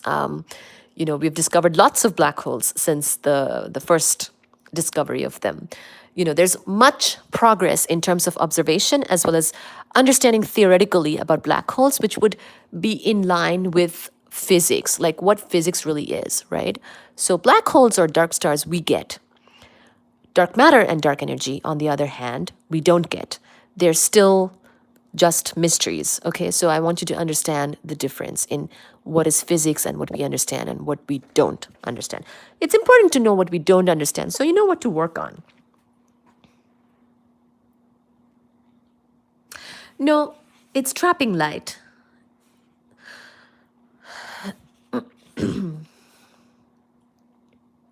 It's a star that traps light because of its massive gravity. I'll stick to repairing circuit boards and You never know what you'll discover with electricity. Faraday used to work on something like that, and he discovered the relationship between changing electric and magnetic fields. So actually, those lab environments is where there is much to learn from its effects on the surrounding space. From its effect on, yes, the way black holes, massive stars, so massive, bend space time, it can even kind of trap light. That's why they appear dark. Actually, they're not totally dark. We'll get into the details of that. There can be sort of often there is actually some light around for other reasons, because there's things that are rotating around the black hole. So, but they can appear sort of dark, because they've trapped light. The bending of space time by black hole is very extreme. In other words,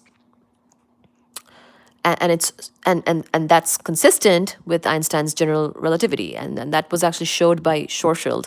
Basically, it's actually nice in the sense that Einstein had GR, right, which is basically an updated theory of gravitation, and he introduced this concept of bending of space-time, and a more massive object can bend space-time more versus less. Well, black hole is just a very extreme object. Think of like a really massive object, right?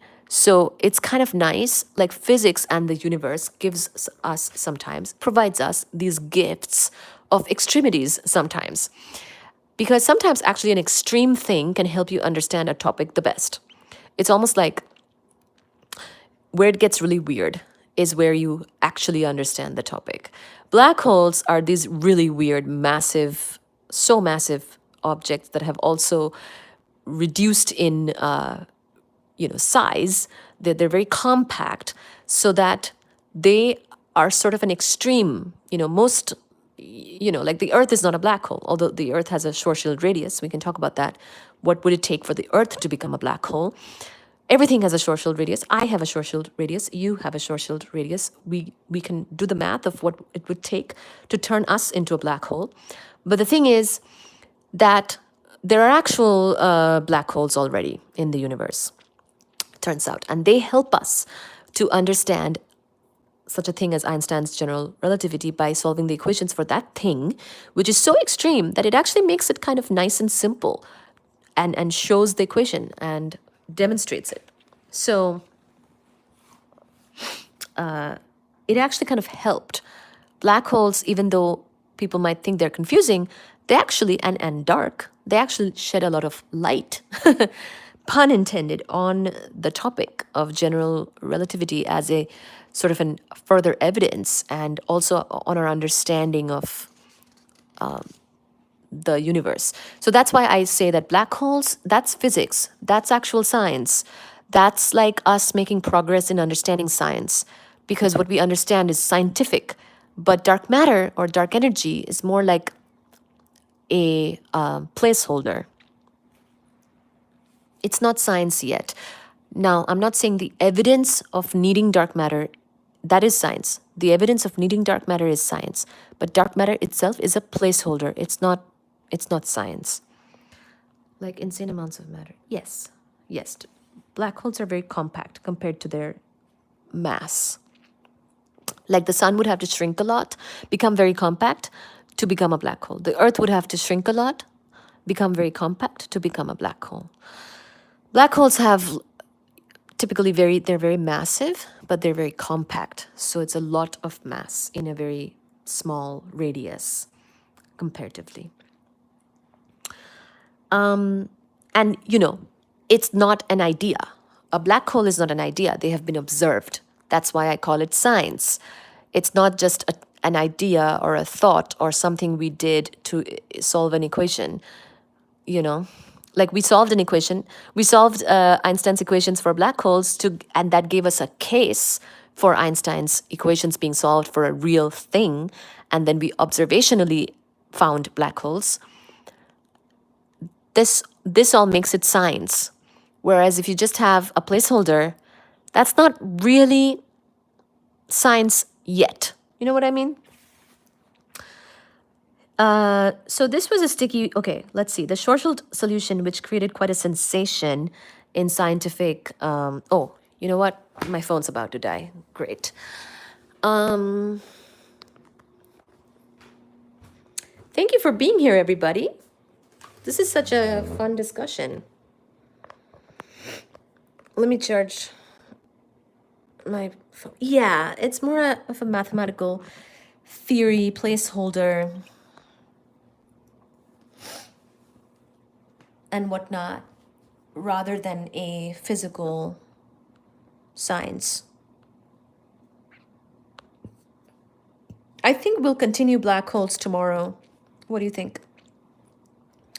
Yeah, Heike, did you go to bed today, or are you going to bed now? Thank you for reading. Happy Diwali to Baji, Suji, and book science friends. See you next time. Yes, thank you. It is Diwali. Yesterday was Diwali. Happy Diwali to everybody. I was born on Diwali, so happy birthday to me, my Diwali birthday. Thank you so much. Happy Diwali to all from myself, Fuji Suji Baji, and Einstein's Cosmos. Hopefully you've enjoyed our reading and discussion. I'm reading from the Einstein's Cosmos book by Michio Kaku, but I'm also adding in a lot of my own discussion with my own background in physics. Hopefully that's helpful in explaining things and kind of getting a context into the matter.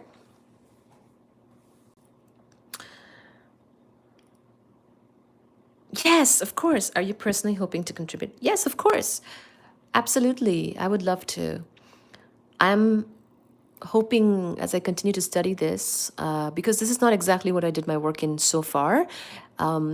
My research so far had to do with particle astrophysics and understanding sort of a different part of the universe, different part of physics. But this question is very intriguing to anybody. Anybody would want to solve the, not, I would say, more than the origin of the universe. We just want to study the universe, like we want to understand it. And since this is one part that we don't understand, so anything we don't understand fundamentally, which is so important, I feel like we should understand more. So would love to contribute to that. 6 days Diwali?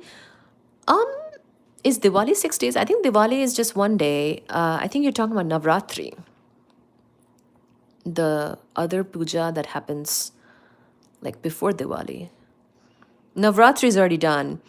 So Navratri or Durga Puja, depending on where in India you are. For me in Bengal, Durga Puja is like mainly 5 days, but it can be like more like 9 days. And then after that, we have Kali Puja or Diwali, which was just yesterday. So lots of sort of festivals happening around this time. Now, where I come from in Kolkata actually has the biggest autumn festival in the world to do with this particular festival. So it's a big time there in Kolkata. But yeah, hopefully you're enjoying. I think tomorrow's live we will pick up this topic of black holes. So it's yet another sort of contribution or thing that Einstein helped with, but a lot of other people were involved, of course, in understanding black holes, like we were mentioning, Schwarzschild being one of them. Big one, huge person with black holes is Schwarzschild. So we'll continue that tomorrow. I think that'll be good because we covered a lot today with regard to Einstein's GR and understanding how the whole cosmological constant topic came about. That's a very important ingredient in our understanding of the universe, which is still incomplete. This whole topic of cosmological constant, expansion of the universe, that's a very important ingredient. Black hole gives us a very important example, a very extreme example that helps us to understand the physics. And it is actually physics rather than being just a concept. And then we'll get into grand unified theory, something that Einstein was trying to figure out. And we will also look into dark matter, actually, since we talked about it today as being one of the mysteries. Dark matter came to be from a different sort of thing. There is very solid observational evidence for missing matter, if you will, missing matter. So we call that dark matter. It may imply some matter, thing, something, but all it does is actually imply that we don't know something. So it's not really a science yet, in my mind. When we understand everything, it will kind of be sad. Oh, that's true. You're right. I guess so. It will be. When we understand everything, it'll be kind of sad. Yeah, you're right. Actually, I'm very excited, intrigued by the universe because we don't understand such big things about it. Dark energy. So, I mean, if you've seen those, I don't know, those posters of like this topic, people motivate these topics. Dark energy is most of the universe. Dark matter is most of the matter we know. 90% or some big percentage of apparently all matter is dark matter. People try to motivate their topics of research with these types of statements, which is true. I mean, those are things, but it also makes it sound like we don't understand anything, or that we understand very little, and have these big questions. So it's true. It makes me very intrigued and interested. So hopefully it helps. But yeah, tomorrow we will start with this black hole stuff. Black holes are nice because they give us a nice example. Then we will do the grand unified theory. And then I have to find some material for dark matter. So dark matter, of course, is ongoing research. So is dark energy. But somebody who is very interesting, who will help us to find evidence of dark matter, is actually Vera Rubin. So we will do some studying of her. She's a very big figure in all this. So we will probably do some homework on her, I'm thinking, as far as the dark matter topic goes. Then we will establish why dark matter notion came to be. And then we will see how dark energy came to be, how dark matter came to be, and I might just cover origin of elements because I worked on it myself. So origin of elements is something I worked on myself. That's why I know about its gap.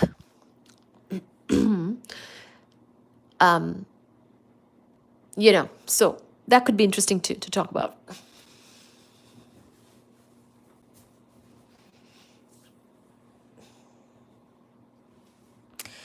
Any last thoughts, people, before we pick it up tomorrow?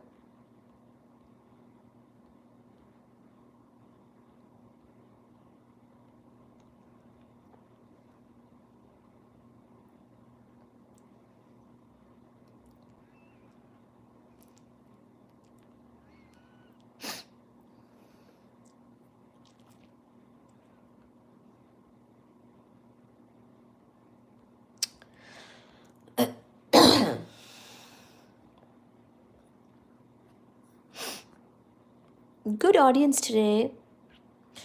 Maybe I should just go live at night, because in the afternoon sometimes it's like really quiet. Is the nighttime a good time for you guys? So Reese, are you like in the US? Is it late for you or is it early for you? It seems like I get my physics crowd at night more than in the afternoon. No last thoughts. My head's almost turned into candy floss at this point, but I greatly enjoyed the stream. Oh, you're in England. Oh, that's right. You're in the UK. 6:14 a.m. here in England. Good. Okay, good. Oh, I miss England. Man, right now I'm a little tight on budget, so I couldn't go to England this year, but I try to go to England actually every year for my birthday. Fun fact about me. Last year I went to England and Scotland, and this year I only dreamt of England and Scotland. But I am in New England, so night owl. Me too, I'm a night owl too. Gosh. Where do you go? Oh, where do I go? London, of course. Where else? Oh, I go into Heathrow. I know exactly what train I'll take. I took the Elizabeth line and I went directly to the theater. Like I literally go from Boston, I board my plane, I go into London, I take my train, I drop off my bag at hotel. I think it was called, wait, what was the hotel called? Mimi. It was called Mimi. It was in Soho. And I go directly, maybe I use the bathroom, then I go directly to my play. So watching a play in London is like my treat for myself. But this year I couldn't afford it. But then I also went to Scotland. Oh, loved it. Oh, loved it. Love it. So enjoy England, Reese. For me.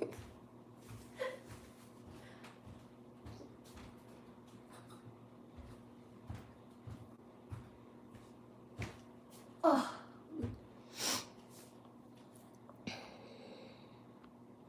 Northeastern Railway. I even became a member of the Northeastern Railway system in England because I love taking the train from London to anywhere. I don't actually care where it takes me. Love it.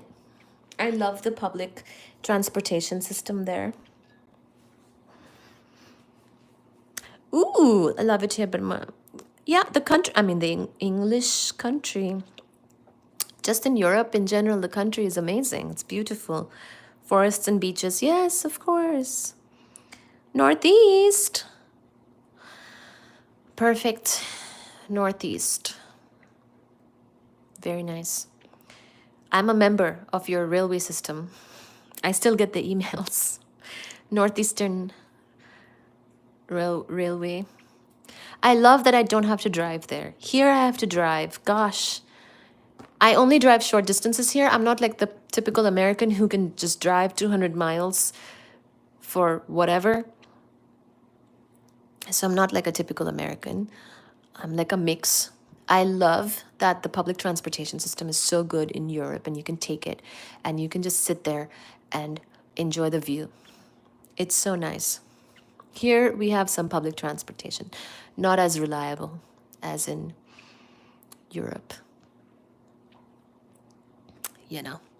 So sometimes I walk here and take the train or the bus or whatever, but usually you have to drive if you want to like be on time.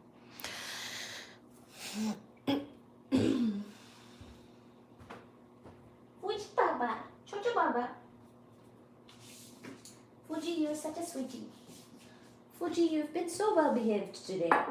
You only created trouble once or twice.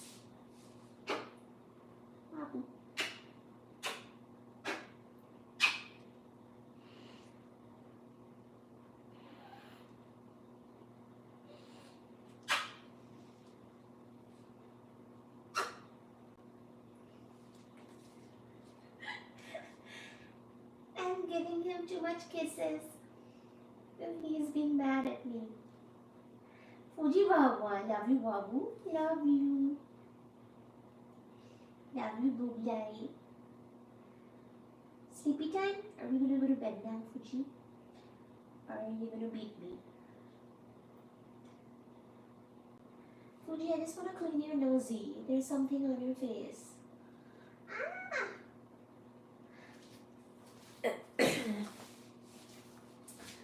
Northeast. Is that like Scotland?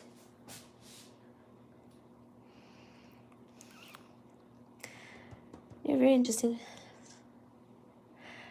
Compartmentalized, yeah. I think that's what most normal people do. Normal people.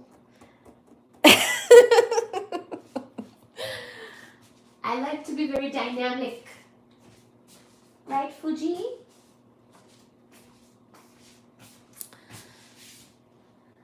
Yorkshire, Yorkshire, Yorkshire, Yorkshire. Okay.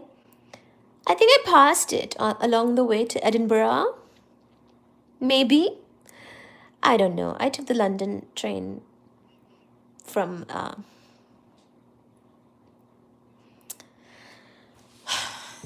London to Edinburgh. Seaside. Oh, Scarborough! Scarborough! Little seaside town called Scarborough. Yes, I've heard of it. I've heard of it. My mom was born in Edinburgh. There we go. I knew it because of the train. I think I passed it, or at least it came up. Edinburgh is where I went. Actually, next time I need to fly out of Edinburgh because I had to still go back to London to catch the direct flight from Heathrow to Boston. And that was a little bit of a pain. I had to take the train again back to London. I mean, at least I ate in London, so that was good. And I love London. I mean, the vibe of London, the culture, the liveliness. So London is like where I feel very much at home. I don't feel like I'm in, anything alien in London. But Edinburgh is so beautiful. So very beautiful. What a vibe. How picturesque. How those colors, the clouds, the homogeneity of Edinburgh was really nice. Like this castle, this fairy tale like look. Well, not really a fairy tale, maybe something more grim than that, but it was very homogeneously like that. Like a medieval story place. Scarborough. Ah, love it. Compartmentalized. Well, the UK is nice. So you kind of have it all there. I mean, we have it all here too, but we don't have the Boston has history, but the US may have a lot, but we don't have the history like other places do. I've only been there a couple of times.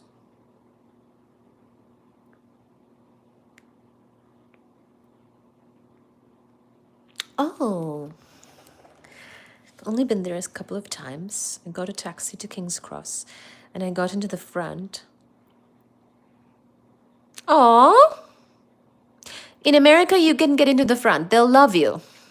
If you come to the US, you can get into the front of the cab or the Uber. Here, you'd take an Uber or a Lyft. Taxis are more expensive here, so you would take the Uber on your phone app. You would call it would come, and if you want to get in the front, you can. Nobody's going to yell at you in the US. That is something nice about the US, Generally, people won't yell at you. Yeah. You're kind of free to do whatever you want. Mostly. Scotland frequently because I had an ex from Jedburgh, which is on the Scottish borders. Ah, very nice. Scotland is beautiful. I don't know what Jedburgh is, but okay, cool. But London is nice. London is maybe I like it because I'm from India. London is more like home to me.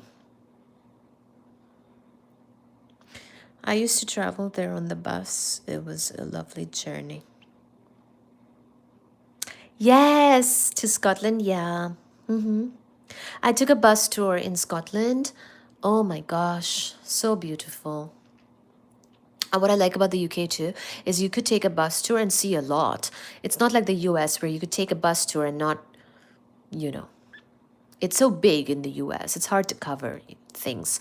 I mean, one time I did a tour in the US too, recently actually, and the person, the driver, the guide, oh my God, we drove so much, and he did show us like 3 or 4 states in one day. But that's because he's American and he was in the military. I can't drive that much. The rolling hills. Yes. Yes. Very nice landscapes. Ooh, I went to Loch Ness, right? Loch Ness.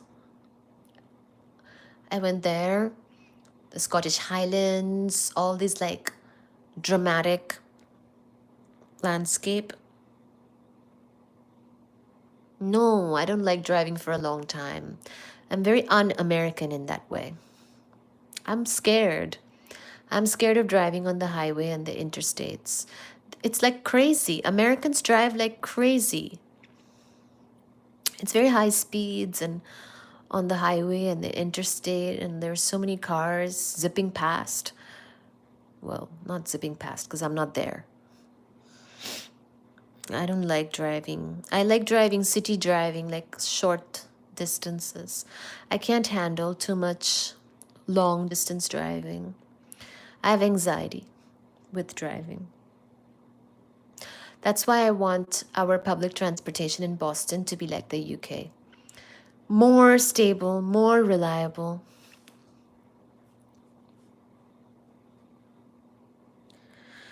Never been to America, but it seems very... Depends where you go. New York is very fast and busy. New York City. The big cities especially are very fast and busy, yes. Boston too, kind of, yeah. Yeah, it's very fast. If you go to a very sleepy town, like say, like New Hampshire, like I've been to New Hampshire for fall colors, for example, like the leaf colors, you know, changing colors. It's very beautiful up there in New Hampshire and Vermont and Maine and all that.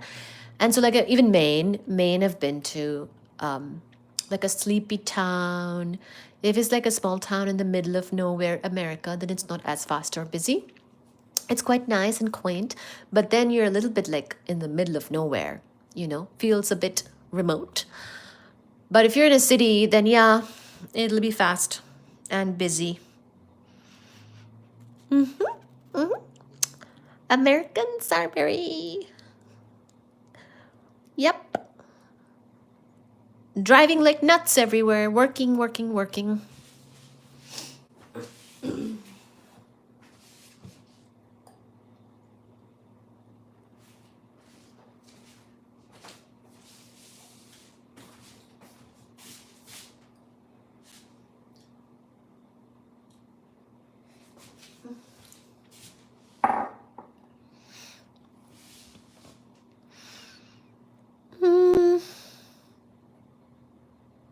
I think I like both. I think I like living in cities.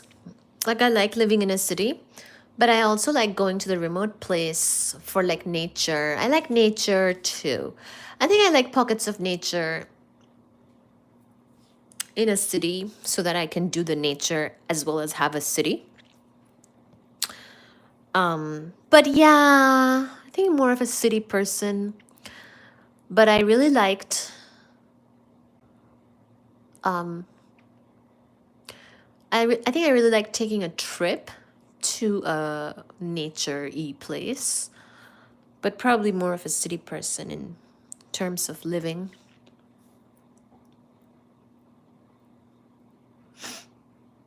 In America, also, the remote places are not very diverse. So if you're a person of diverse background, you'll be better fit in the cities. You know what I mean? It's going to be hard in the remote places. So it's also like culturally, I think I prefer the cities. Not just for the restaurants and theater shows. I do like restaurants and theater shows, but it's not like I'm eating out or going to theater shows all the time because of budget reasons. You know what I mean? But the option is there. I do kind of want to see the theater, like go to the theater one of these days. I'll have to see what we have in Boston or New York. New York is not far. The nice thing about New England, at least, is that it's more compact. the rest of America is very big and large and not as easily covered. But yeah, city life is nice. But it's also expensive. I don't know what to say. It's not ideal, but I think I prefer it. Yeah.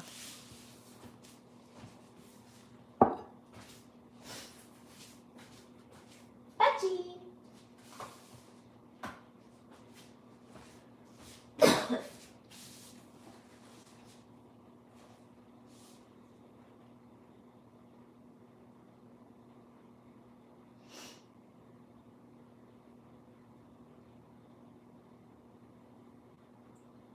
Yes, everything is so expensive these days. Yep,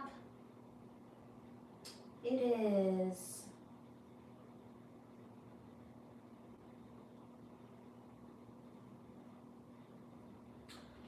So, are you guys gonna join us tomorrow? Should I do it at a similar time, like nighttime for me? Is that better for you guys?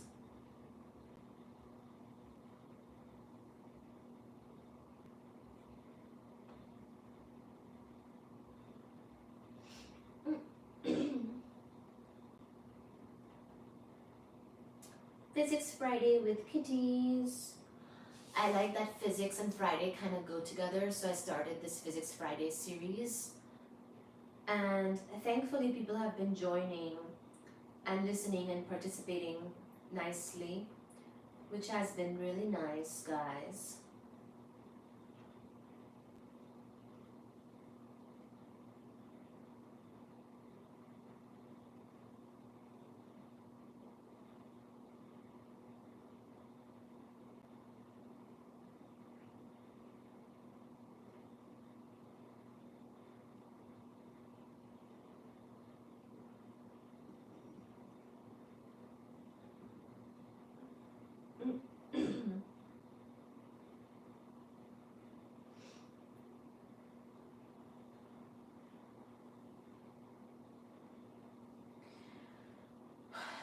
I sometimes miss your. Who looks after your cats when you travel? Um, they have babysitters. Uh, or my mom. So this year I had to travel for work earlier in the year, and my mom was visiting me at that time, thankfully. So their grandmother was taking care of them, thankfully. But besides that, they have professional sitters who are like business owner for this job. And I thoroughly interview them and get to know them, and then they become the babysitter. It's actually quite an ordeal because to find a good babysitter is very difficult, as in to kind of have the trust and make sure that everything is good. But yeah,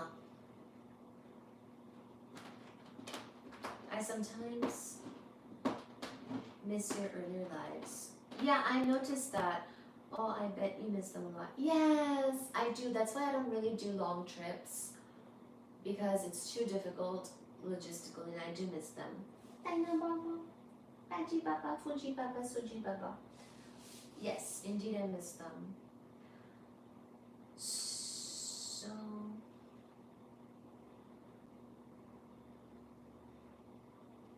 that's a lovely name, Cassiopeia. Miss your early lives. So, do you have to work, like during the day?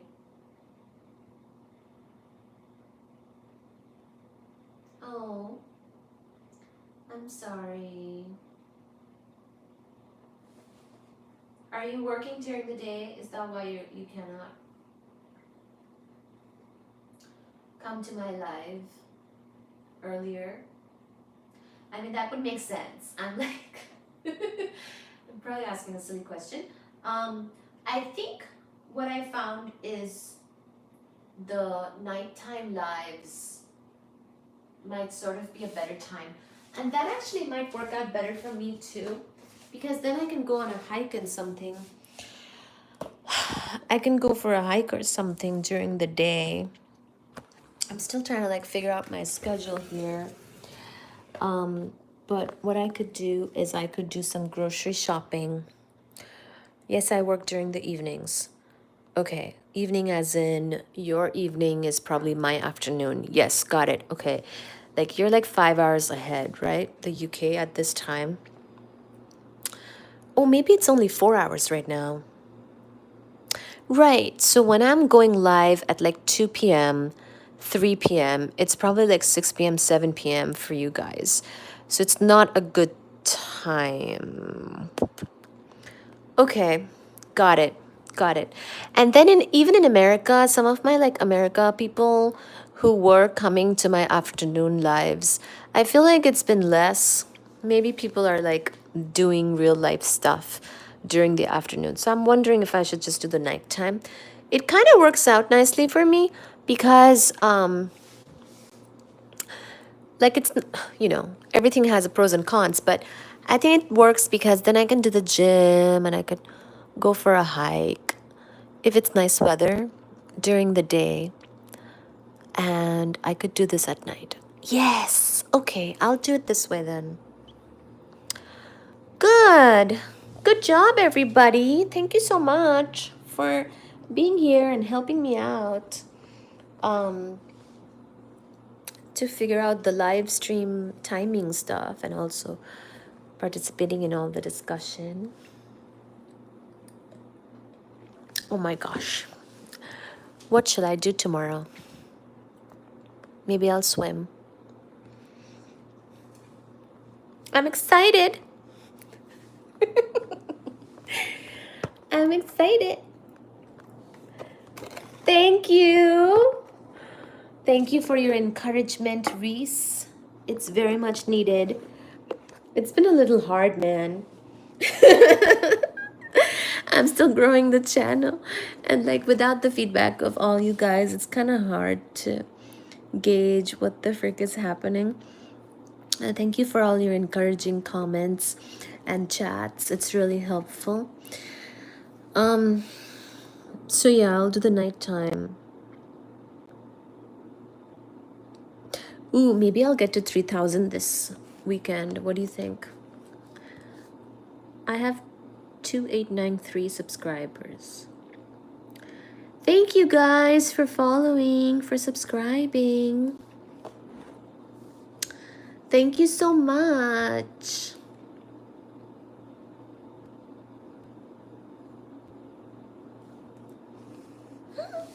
Oh, thank you. Thank you.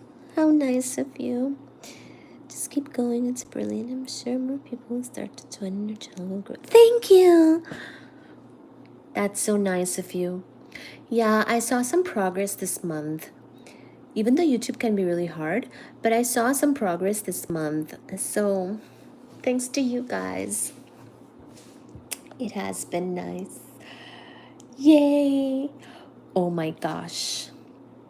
And oh my gosh. And we will study so much physics together. Ah, my most lovely topic.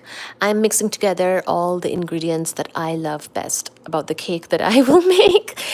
Kitty cats, physics, everything together. And if we solve the mysteries of the universe together, that would be really nice too, just as a side hustle.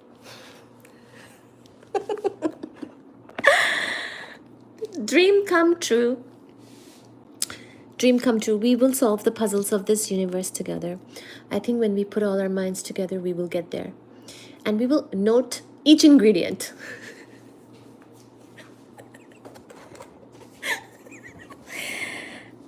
Interesting channel I've come across. Oh, thank you. I've come across anyway. Yeah, well, there are a lot of interesting channels, but yeah, thank you so much for your support indeed. It's very much needed. It's very much needed. Thank you. Thank you. I haven't talked too much about my direct research. We'll get there. I've mentioned it a little bit, but I think the 20th century physics is very much needed. Very much needed to cover. And I think we must put our minds together internationally to solve the puzzles of the universe.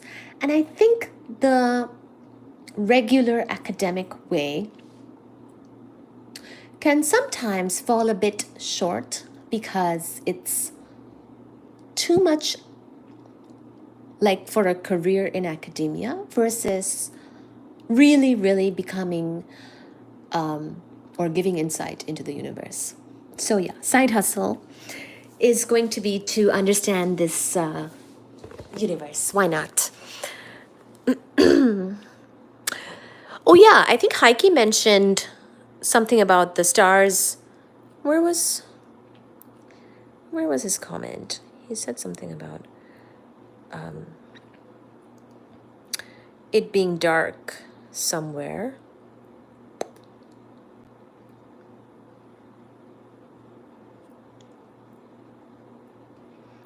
I would have loved to go sky watching, like night sky watching in Scotland or something like that, where it's dark.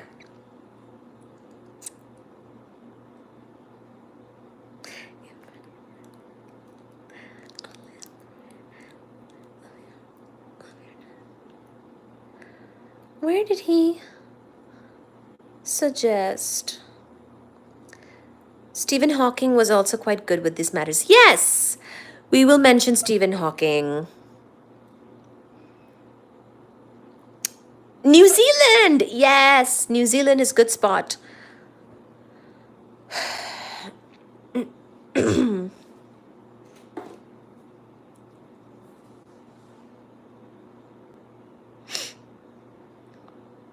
Heike said New Zealand is a good spot to view galaxies with eyes during wintertime.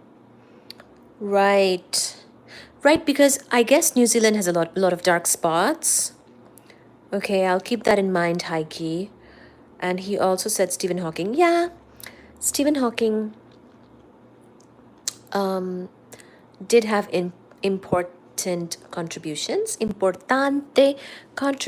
to this matter. We will definitely cover it.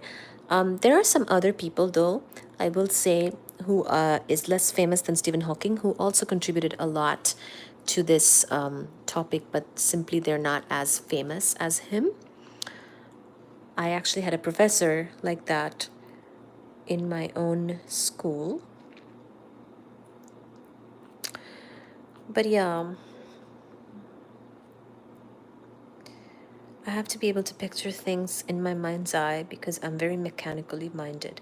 So it's very hard to grasp. Some of this difficult. Yeah, well, that's everybody actually. You're not alone with that. But it's very interesting nonetheless. Thank you. It is very interesting. The universe is very interesting. And since we are part of it, we might as well understand it. But that's not just you.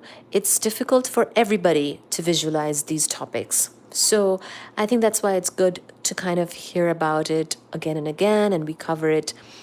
We will cover it more than once for it to really kind of sink in.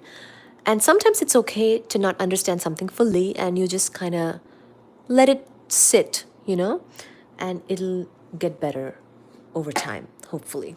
So, yeah.